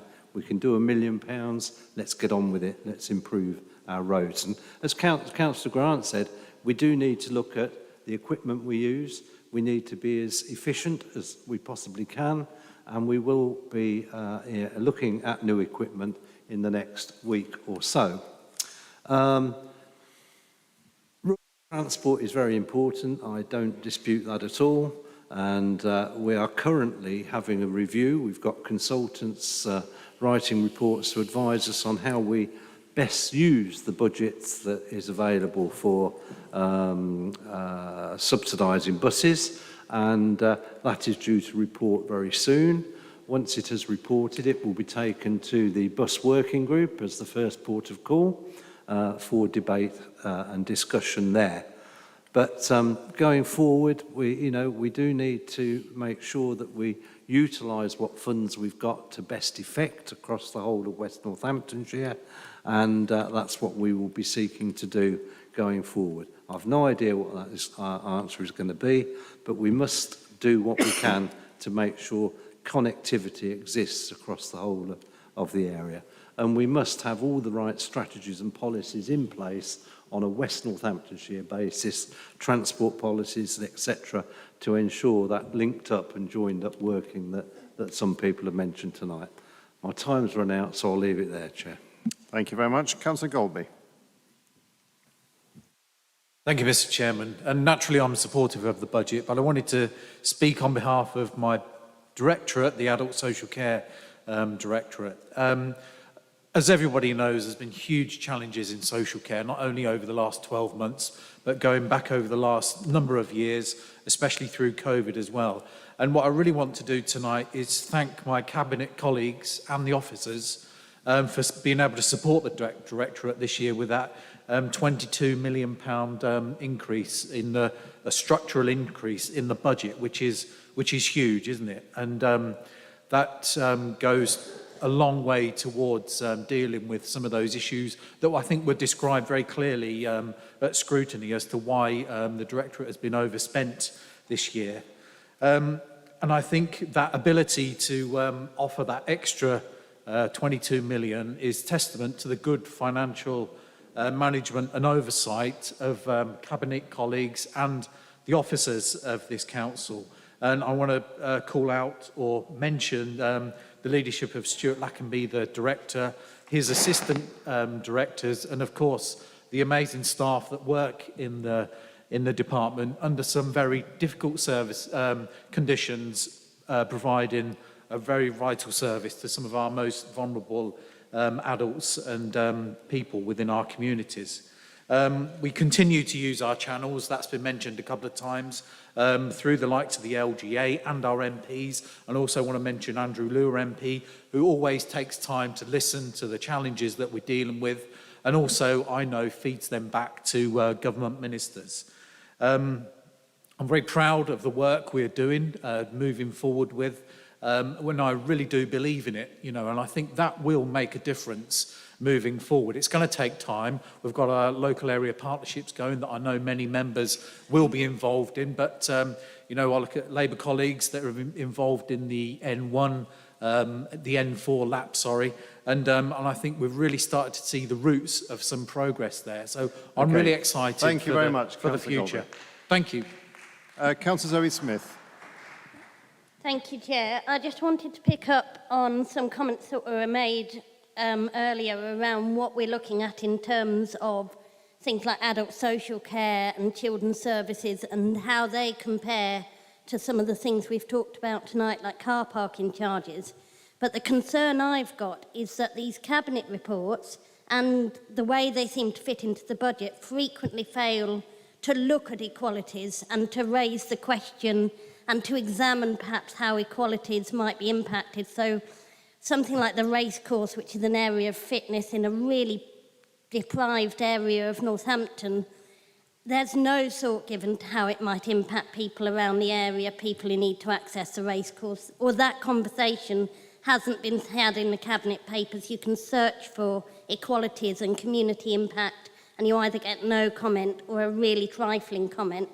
And these things aren't all equal. So somebody who wants to go into town and go shopping, who's got quite a lot of money, might be really very little impacted by parking charges, but a parent who's going to a Strong Start programme when you can't get on a bus if there's more than 2 prams might really need to park. And I don't think we're looking at how all these things add into one another. We can make exceptions, which is brilliant for something like the park run, but we make it in one place, in one scenario, and we don't ask the questions, and we don't do things like talk to the food banks about what might happen there and see if we need, like the speaker mentioned earlier, we don't talk to LGBT groups or youth groups or women's safety groups about how these might impact. So we need to have a practice going forward where things that seem to us like trifling matters are actually really cross-examined, and we speak to the people who actually know what they're talking about how it might affect somebody in a way we haven't thought of. Thank you very much. Councillor Fiona Cole. Thank you. It's just a really short one. And again, we sit here tonight going through a number of things, listening to a number of things. But one of the things that we do here over and over again, and this is just an imploring plea, really, there's a lot of posturing and criticism and opinion.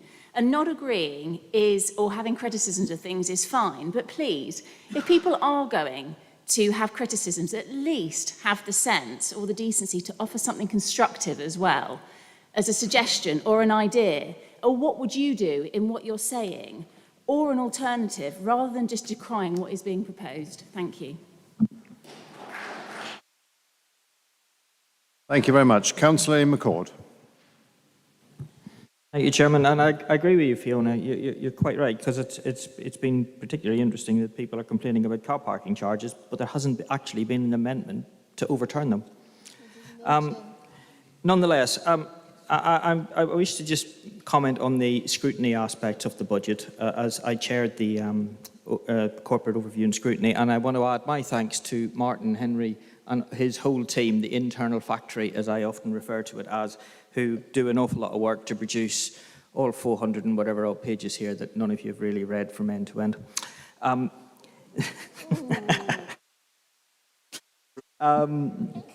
Well, a bit of order there, Councillor McCord. I'm yeah, sure so what's many on members page, here. What's on page 389 then? I've read 397 pages here. Chair, that we have here. Sure. Thank you. You called out one of our councillors. Councillor for her Stone, language. what is your point of order? I'm tired of Councillor McCord being rude to this council and to members. Thank you, Councillor Stone. And you not Thank you, Councillor challenging Stone. him. Thank you, Councillor Stone. I don't believe Councillor McCord's been rude. I think he had a point, and I've just corrected him on that. I think that was aimed at me, but I have to say I have read the report. I have gone through it. In fact, I was consulting earlier on with Kath, who will know Mrs Whitehead here, about some comments about figures. Isn't that true? That I believe were not necessarily the right figures that I'd been given. So I have read, and I'm sure many colleagues in the room here have read those papers too. Councillor McCord, you still have a minute to go. I was certainly not intending to be rude. I was just being flippant. Nonetheless, I'll apologise if that upset anybody's sensibilities. The scrutiny process concentrated on 3 areas, that's some of which have been mentioned by Andrew: fees and charges, care and capital. Now, fees and charges, actually, the Scrutiny Committee did suggest Cabinet think again, and they did think again and reduced car parking charges. So for those who say, well, what did you do about it? That is exactly what we did about it, and I would claim a little bit of success in that respect. On care, I think it's important that we point out 22.1 million extra in adults and 8.8 in children, and a total of 48 million of base budget changes. This budget should be more robust and more deliverable, Ukraine wars, etc., notwithstanding, than any that has gone into since this council was formed. So that should happen. However, I think on capital, one of the things the committee did point out was, once again, the amount of capital being set out for the pledge towards net zero. And I think we have to get to a point of saying you either fund it or change the target. I can't see how we're going to keep a target and not actually fund it, and I don't see where the plan is, where the cash is, or where even the ideas are coming from in order to do what the ambition is. So those are the things that certainly the committee welcome. I welcome also the extra money for rural bus services, but I'm just a little concerned that it sounds to me almost like a Trojan horse, in order then to say, well, we need to now start charging for parking in Toaster, Brackley and Daventry. I think Daventry's a bit of a 50-50 area, but that is a bit of a concern, that we're going to put a little bit in and then end up with a lot of charging. So I'll not be supporting the budget, I will abstain on it. So I'll not be increasing parking charges for anybody anywhere. You can do your own dirty work in that. The result of this budget, I think, has been made harder by not actually doing enough transformation radically enough, fast enough. But nonetheless, you've got one that balances. Thank you very Good much, luck. Councillor McCord. Okay, Councillor Adam Brown. Thank you. Thank you, Chairman. We've had quite a lot of mention of external matters here, but I think it's important to be mindful of the fact that no matter whether we're in the EU or out of the EU, and whether we have a blue government, a red government, or a blue and yellow government, and whatever the criminal in the Kremlin may be up to, we still have a job to do here. We still have to set a budget in West Northamptonshire to deliver all of the vital services that we've heard so much about tonight. Similarly, whilst my friend and colleague, Councillor Reemans, makes a very valuable point about demand-led services and the pressure they place upon us, and I hope that he'll keep banging that drum before the people who will listen, we can't waste our time wishing about the council that we would like to run. We have to do the job that is before us, and that means that we have to grab the bull by the horns, and we have to deal with adult social care and children's social care and do the very best that we can. We've heard a little bit about Sadiq Khan. You can go either way on this, but what I would say to Councillor Stone is that here in West Northamptonshire, we have taken great strides to make sure that most children from the most vulnerable families are fed, both in term time and out of term time. I would argue that, in my view, Sadiq Khan is doing a bit of a reverse Robin Hood here. He's taking tax money from the poor to feed the children of the rich. And I know that there are arguments around that to justify that, but feeding absolutely everybody at taxpayers' expense, in my view, is not an adequate use of taxpayers' money. We get criticism that the budget isn't robust enough, or is too fragile, yet the opposition amendments that come forward only seek to decrease that robustness. What we didn't get in any of the amendments put forward were cost-saving measures, were proposals around efficiency or transformation, which is the other side of the equation here in this budget. All we get is demand to spend ever more. And you can only spend ever more if you tax more or if you charge more, because we know that we're only going to get so much from central government. So I think we've had a good debate, but we need to pass a budget. We shall pass a budget, and I'll be supporting this budget here tonight. Thank you very much. Councillor Nunn. Yep, thank you, Chairman. There's some duplication here, so I'll try and keep my comments short. World circumstances and all these other things may be what they are, but there is one single thing we can't afford. We can't afford shoulda, coulda, woulda, I wish, if only. We can't afford any of that. We have the circumstances we have. We have the demands in our area that we do. We have the money that we do have. Ambition remains within this council across many areas. It is wholly evident. You only have to look to see it. And if you still can't see it, come along on the 4th of March, because you'll hear a great deal at the councillor information session where you'll see ambition across all areas, including in net zero. And I think we'll convince you of that.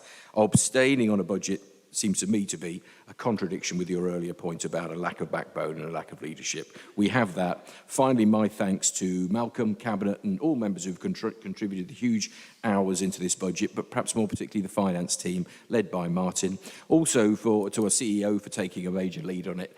All of our directors, and beyond that, just about every member of staff in this organisation has a culture of value for money and saving. And I think that's a really, really positive thing. Thank you, Mr. Chairman. Thank you, Councillor Nunn. Councillor Kevin Parker, you reserve your right to speak. Would you like to do so? No, thank you, Chair. Okay, thank you. In that case, we've had an extensive debate and many, many speakers. I'd like to now ask Councillor Longley to reply to the debate. The budget, you have 5 minutes as per the Constitution.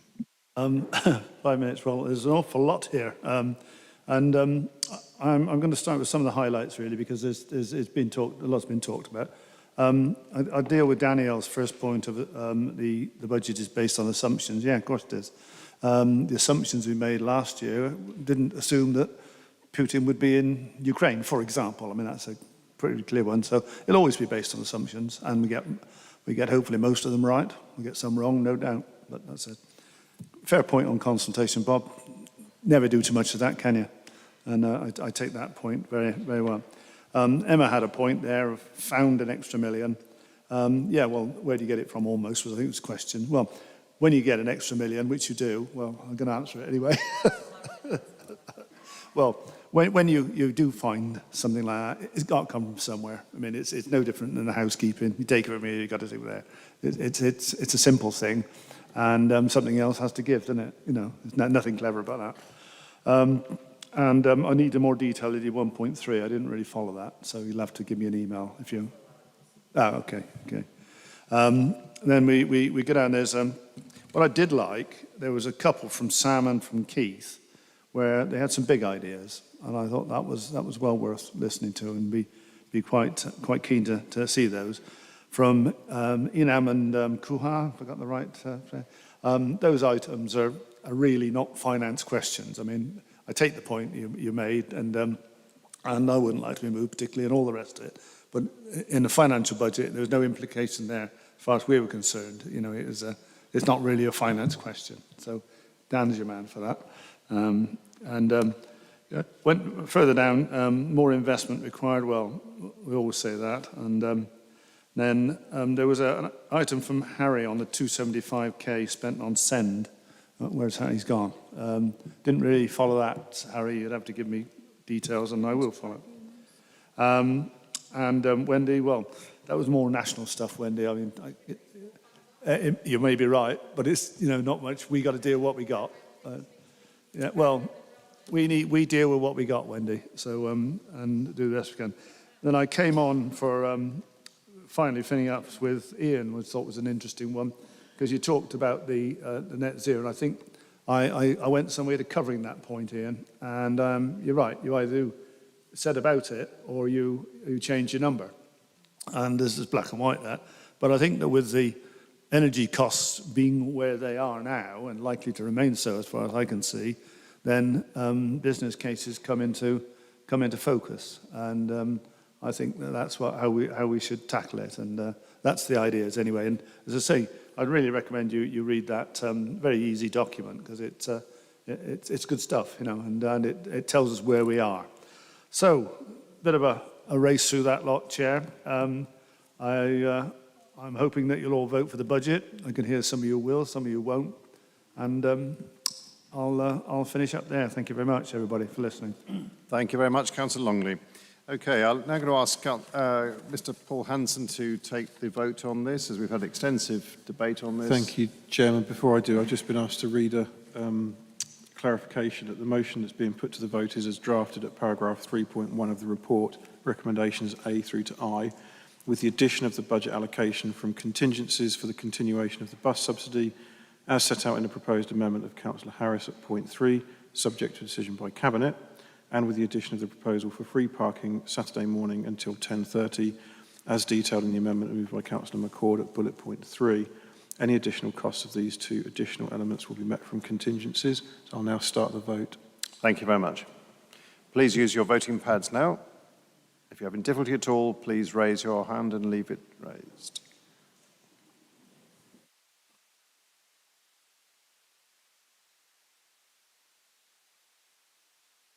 Okay, thank you. Thank you, Paul. Okay, the budget has been voted for. Yes, 51 votes. No, 16 votes and 1 abstention. So the motion is carried, the budget is carried, and the legal requirement has been completed. Thank you very much, Lee, for the extensive debate and discussion that we've had there. Many people have aired their views, their passions and their thoughts. And I encourage everyone at every point in time to engage with the process that starts in around about August time and does not just start this session. So please do filter into those budget scrutiny meetings and those in-depth discussions. Okay, on the next item, I'd like now to ask Councillor Malcolm Longley to introduce the report that we have. We have a couple more items on the agenda this evening. Councillor Malcolm Longley. You have 5 minutes to introduce the report. Yeah, I'll be very brief here, Chair, because this whole project is currently the subject of a major review. So I'll deal one or two of the highlights and then come back on that review in a moment. It's seeking the budget approval of just over 61 million, as you can see. And the key point there is the rental increase of 7%, which is in line with government guidelines.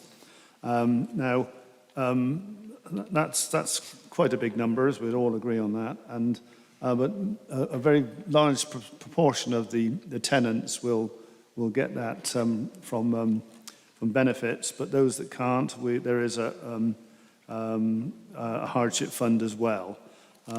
So that really covers as best we can that item there. General details on page 297. Now the issue here, and this is really what I want to dwell on, and I'm not going to go in too deep because you'll see the implications, but there's currently a major review on, because I think we're all agreed we want to build more houses. There's any argument about that. So it's not the what, it's the how. And there lies the tricky bit. I mean, Bob, you go to all the directors' meetings, and you know, they're doing the best. They're doing the best, but they ain't doing it, is it? And we've got to on top of that, we've got the right to buy, which is eroding the numbers, and so we have to come along with a system of funding this and building houses in a better way than we currently are, and that's what this review is coming up with. Please feel free to have a view, and that's where we are. So we are sort of freezing the situation as it is. I mean, these sort of things, we've got planning and one thing and another. We've got years ahead of us that, you know, it's not as if you've got to do it tomorrow morning. So, but the sooner we do it, the better, and we've got to get it right. So we're putting this budget together, which is really a continuum, and giving you the opportunity to be involved in the outcome that hopefully will tell us what the how is, as opposed to the what. Thank you, Chair. Thank you very much. Councillor Brown, you'd like to second the proposal? You have 2 minutes. Thank you, Chairman. The Punch and Judy stuff earlier didn't go down all that well with some members, but this is where housing gets deadly serious. And Councillor Purser was right when he said that there are hard decisions to be made when it comes to housing. And I'm in either the fortunate or the unfortunate position of having to make very hard decisions each and every week, and on subject matters that are deeply personal and have a huge effect on people's lives. And this is what we're dealing with when we have a look at our HRA. And one of those very hard decisions was around the 7% increase that we've applied to social rents. Now, for me, that was only possible, that was only feasible because we've been able to put in place a hardship fund to cover the 20% or so of social housing tenants within MPH who won't have that rental increase covered by their universal credit. We have a sum of approximately £900,000, of which £200,000 has been set aside initially to act as that hardship fund. That 7% is needed because without applying that 7%, we won't be able to go further, we won't be able to go faster in building the houses that are so desperately needed. And some of the cases that reach me in my role, are genuinely heartbreaking. People who are in overcrowded accommodation, people who really do want or need a change of accommodation because of their children and because they need a better future for themselves and their families. And we won't reach that until and unless we have proper investment in our social housing and through our registered providers who are building houses by the 100 every year. And we have set aside a budget, an acquisitions budget is the word I'm reaching for. We have an acquisitions budget of approximately £8 million to bolster our house building programme. But that 7% is also needed to maintain our current housing stock. I'm sure that members around this chamber will have been shocked and appalled by the recent case of a death due to mould in social housing in the north of England. God forbid we should ever have something like that here in Northamptonshire. We've looked very hard at the data, we've looked at the reports that have reached us. I believe and I hope that we're in a strong position on that front. NPH take their responsibility to tenants and their health and safety extremely seriously. And off the back of that, I demanded that they take a root and branch review of their approach to mould and damp issues. That's underway. But again, it's only by putting proper funding in place that we can do that most serious of work. And I hope that this HRA will have the support of members across the council. Thank you very much, Councillor Brown. We have a few speakers, 4 speakers at the moment on this item. If anyone would like to speak, please raise your hand. Councillor James Hill. Thank you, Chair. Just a quick one from me. I wanted to mention the line regarding Ecton Brook care home, the former care home in my ward. I think my colleagues, Councillor Keith Hollender and Paul Clark, would definitely like to join me in saying how pleased we are to see that this development is included and obviously includes a new community centre. We know how important community hubs are for our community, and Ecton Brook has sadly been lacking one for a number of years. So I wanted to pass on thanks to Councillor Adam Brown and officers who were involved in this and look forward to its completion. And I'll invite members to come along and have a look at something which should be a fantastic project when it's done. Thank you. Thank you very much indeed. Councillor Bob Purser. Thank you, Chair. I recognise the 7% figure is the pragmatic one that we need to go for. Less than that, we'd have been in trouble. More than that would have been unaffordable. Welcome the hardship fund. The task there is to make sure it actually gets to the people who need it most, and I'm sure that will be something the administration and NPH will be working on very hard. The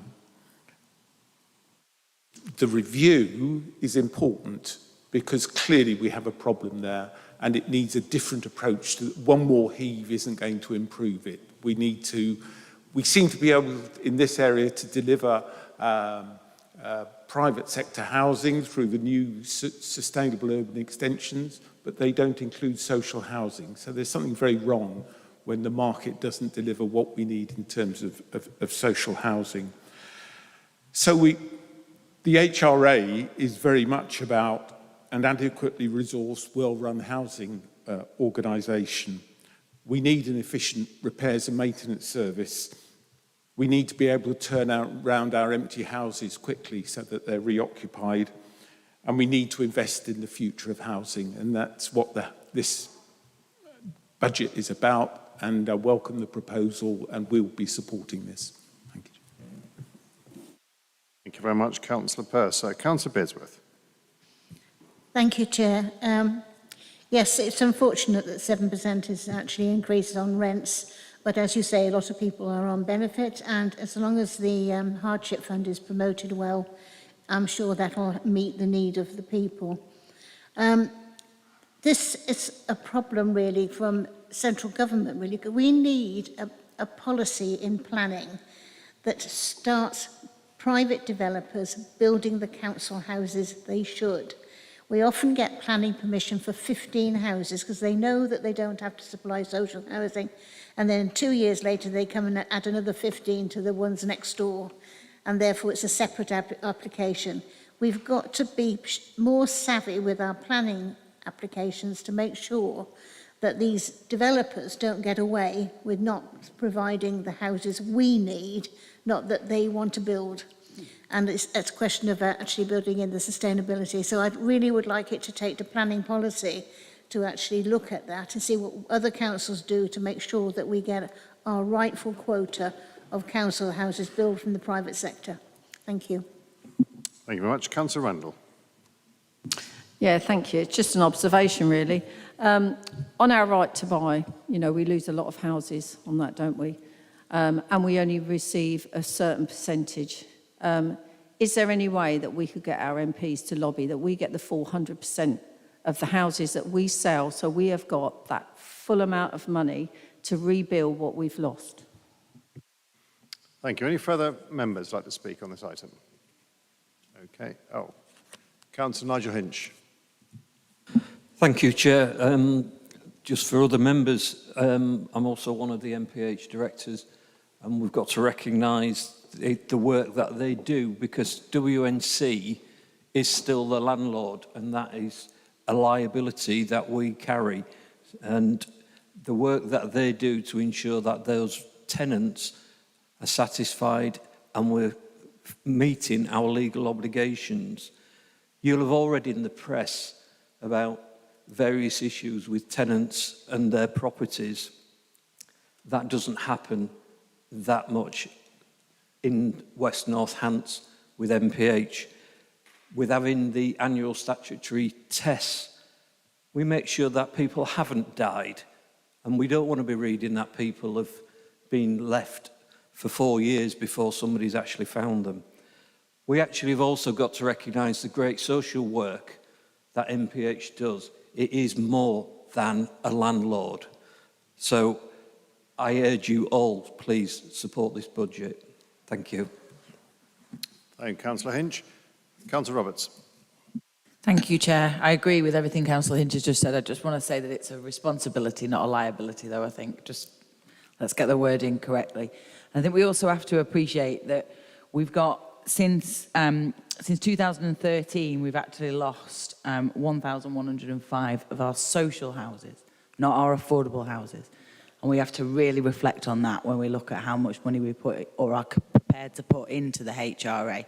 So I'll be voting for it, but I think there's more work to do on making this affordable. This 7% increase is not comfortable, even with this hardship fund. Thank you.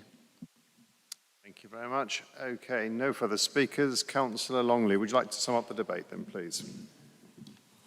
Sounds like pretty much of a mind. And I think we, as I said earlier on, this review is the key to it. We'll have as an opportunity to move us forward. We know we're all very, very aware of what the what is, but it's the how that's the tricky bit, as I said. And so anybody who's got an input should come forward and make that input. Very pleased to hear it. Thank you, Chair. Thank you very much. There will now be a vote on the item, so please can you use your pad? Support, no, or abstention? If you have any problems at all, please do raise your hands. Thank you very much, Mr. Hanson. So we have vote the papers carried as yes 66, no abstentions and no negatives on that one either. Thank you very much indeed. Item 7. Okay, item 8, and I appreciate we are now 9 o'clock in the evening. Item 8, council tax calculations and council tax resolution. I'd like to invite Councillor Longley. You really have had a bit of a role this evening, haven't you? To introduce a report and move the proposal. You have 5 minutes. Nowhere else I'll soon be, Chair. This should take moments. This is a technical document. It's the calculations. Given the fact that we passed the budget, this is the calculation that will tell you how to get there. So I can't believe it can be contentious at all because there's no issues in it.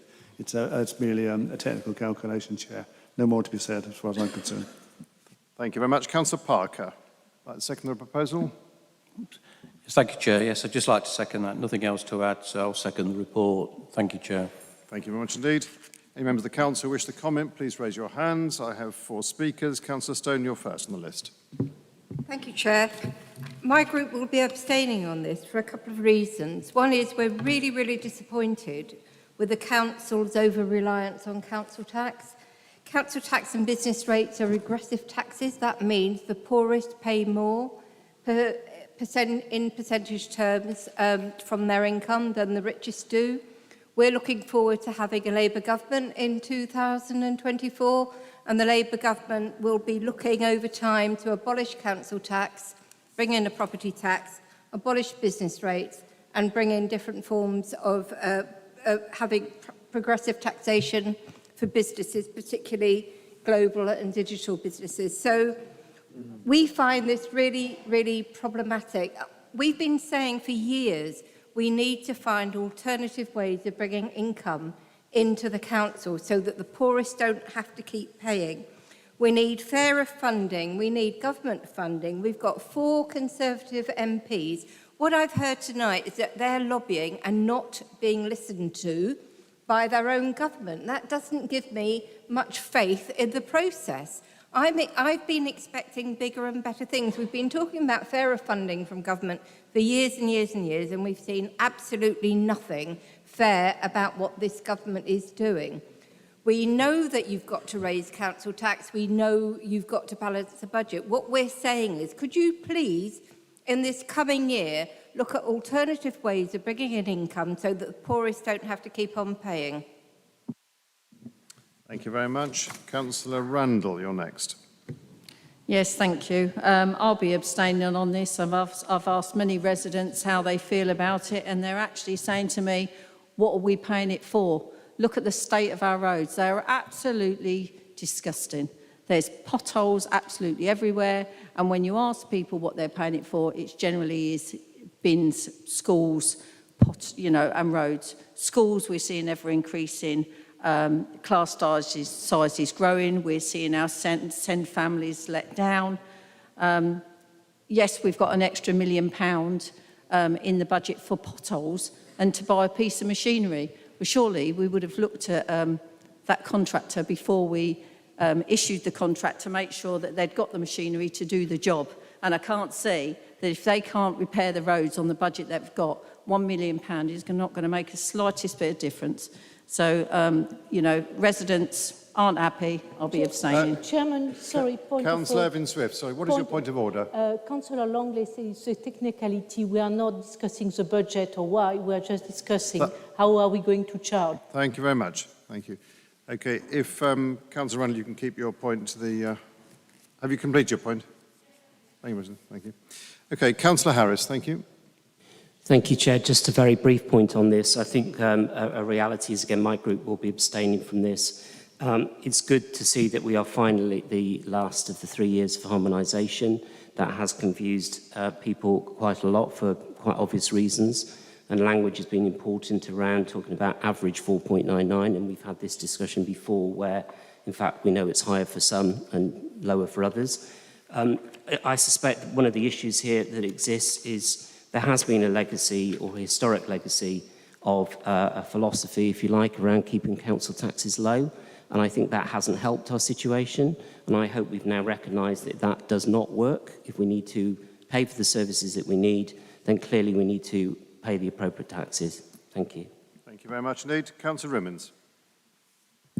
Yeah, look, I don't like a council tax rise, but when you've got a tax that's stated in pound terms rather than percentage terms, you can't just have it at nil. And everyone that's moaned at, our predecessor authorities for not putting it up, we're now kind of doing what we have to do. Yes, arguably we should have done more of in years ago, so that the compounding effect would have helped us now. Fine, but I have to say, if the Labour and the Lib Dems don't agree with the position, you need to vote against this. This is mad. I just take some responsibility for your position on the point. Don't just sit around and kind of moan and try and face both ways on the issue. Just if you're really against it, actually vote against it. And if you're against council tax in principle, fine. Well, to be honest, I'm probably against council tax in principle, but we all here need to actually make decisions tonight, one way or the other. If you were in charge of the authority, you'd have to vote one way or the other to actually achieve something and make the legal setting of the council tax rate happen. It just seems baffling to me. I don't get it. I don't get the logic. But yes, but unfortunately, I support the change. Thank you, Luke. Councillor Adam Brown. Councillor Emmons has said it all, Mr. Chairman. Thank you very much indeed, Councillor. Okay, any further speakers on this item? No. Councillor Longley, it's back to you, sir, if you'd like to sum up on the proposal. Yeah, thank you, Chair. Again, very brief. This is a technical document. If we do not vote this through, then we can't set the council tax. So it's merely the fact we've voted through the budget. Then this is just the inevitable consequence of that action. So it's it would be an interesting situation if it wasn't voted through. No more to add there. Thank you, Chair. Thank you very much indeed. Okay, we're now going to vote for this item. So item 8, council tax calculations and the council tax resolution. Please use your pads now. In favour, against or abstaining. If you have any difficulties, please raise your hand. Okay, thank you. Thank you, Ms. Hanson. We have, okay, the motion papers carried, 48 in favour, 2 against and 15 abstentions. Thank you very much. Okay, item 9, page 363, recommendation from Cabinet to purchase the long leasehold interest in 6 houses in Brackley. Councillor Malcolm Longley, if you'd like to introduce the report, you have 5 minutes. A couple of minutes for this one, Chair. This is 6 houses in Brackley, which we have a long leasehold on, which is costing us a lot of money. And the intention is, and which 3 of the houses are occupied, 3 are not. Councillor Matt will tell you a bit more about it. It's in his area, but the plan is to buy the houses, restore them to a decent standard, and then fill them with 6, I believe it's adults, in difficult situations. And that's really the size of it. I don't think there's anything else, Chair, I can add to that. Thank you very much indeed. Councillor Golby, you were down for second the proposal.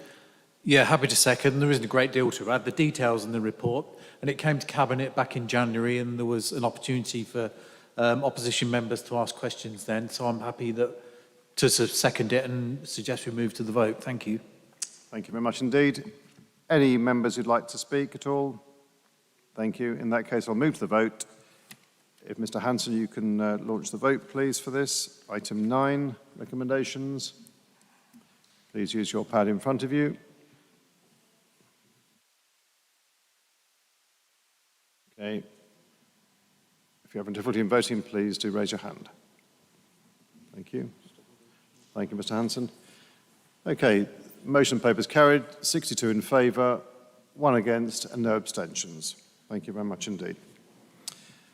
Okay, item 10, appointment of agency workers. I'd like to invite Councillor Mike Hallam to introduce the report and move the proposal up to 5 minutes. Bear in mind, it's just after 9:05. Thank you. Thank you, Mr. Chairman. I certainly don't want to be guillotined by you, so I'll be as brief as I possibly can. This is a statutory report that we bring for both permanent staff. We had one the annual one on permanent staff recently. This is for interims, and it's when their money seeks to go above 100,000 that we need to bring that to full council's attention. These are interims that have been with us for a while. Before anyone panics and says, why are we spending so much money? Well, actually, the first one is part funded by the adult social care digital transformation project. And they actually came to us first as part of a DTI project as well. So there's probably a couple of cases there you could make and say, well, actually, that person's done a couple of projects, it's part funded by something else. Did this really need to come? But we think it should come because it's in the interests of it's in the public interest and open and transparent as well. Second one is in the planning department. We've seeked to recruit permanent to that position on a number of occasions with no success. I think everyone's well aware of the challenges within the planning sector at the moment in particular positions, and I'm sure I'd have been, I'd have had people banging at my door had I blocked the appointment of someone to that position that was when it was desperately needed. So fairly straightforward, very open and transparent, happy to propose it. Thank you very much, Councillor Hallam. Councillor Jonathan Nunn, you have 2 minutes. Yeah, thank you. I'm happy to second this. I reserve, if I may, my right to speak, Chairman. Thank you. Thank you very much indeed. Okay, I have 3 speakers on this, 2 minutes each. Councillor Purser. Very briefly, Chair, I think we have to be very careful that that this doesn't become a self-fulfilling prophecy. We need to develop our own staff within the organisation with the skills to move on, to take leadership and to take the organisation forward. The risk is that we lose the opportunity for joined-up thinking for staff who've got a long history of working for the organisation and the necessary skills within the organisation. So that is really my concern here, that agency staff are not rooted in the organisation, often working away, and we lose the opportunities for networking. Thank you, Chair. Thank you very much indeed. Councillor Emma Roberts. Thank you, Chair. This report demonstrates the reason why we needed to bring an amendment to the pay policy statement to include agency workers and remuneration over £100,000 for them. A couple of concerns. The roles have already been appointed to, and I'm not clear from the report, but whether or not we could forecast the amount that we were going to spend, and therefore, before the appointment, those roles should have come before council in this paper. I appreciate they are part funded, or one of them is part funded by an additional area. I wasn't clear whether the planning role was a permanent or a temporary role. I appreciate it's a temporary appointment, but I think we're looking to appoint that as a permanent role. So I think there's some concern around that. Having an agency worker for a lengthy period of time causes a problem with recruitment to that role. I wonder if Councillor Hallam could give me a not tonight, I appreciate, but how much of the remuneration is agency spend versus actual salary of the individual, because in the report it mentions that not all of that £100,000 is necessarily going to the individual, and I suspect it's not. And what was the additional cost of the council to recruiting in this way? If we've got a lot of these, what additional costs are incurred by the council? But thank you for bringing the item before us, because that was the whole point of the amendment to the pay policy statement. So thank you. Thank you very much. Councillor Besworth. Just a couple of questions, really, Chair. How long are the role going to be, and to achieve the project? And how long are the why was it agreed that it was agency rather than taking somebody on, and maybe that one supersedes the second one? Okay. Okay, I'm going to go. Councillor Nunn, you had a reserved right to speak.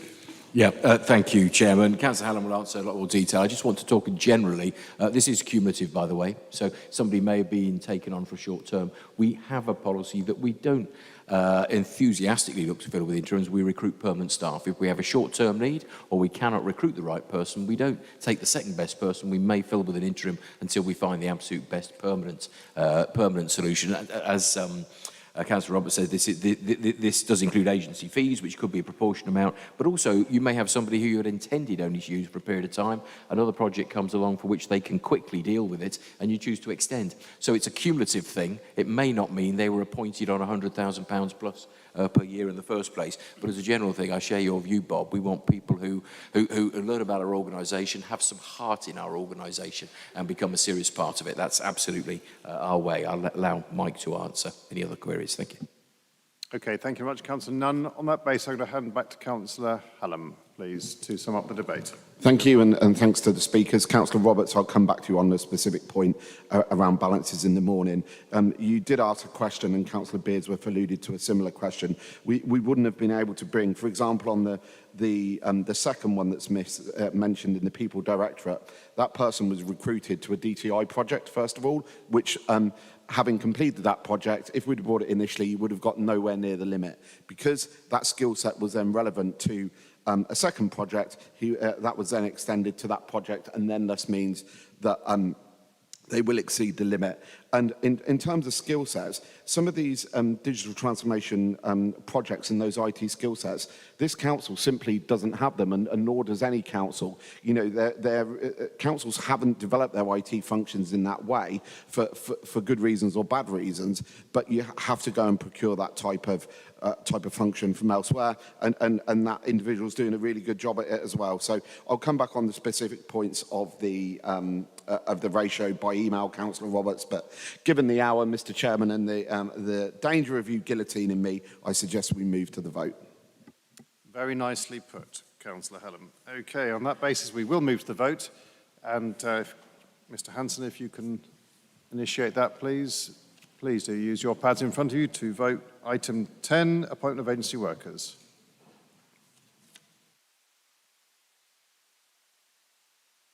Difficulty in voting, please raise your hand.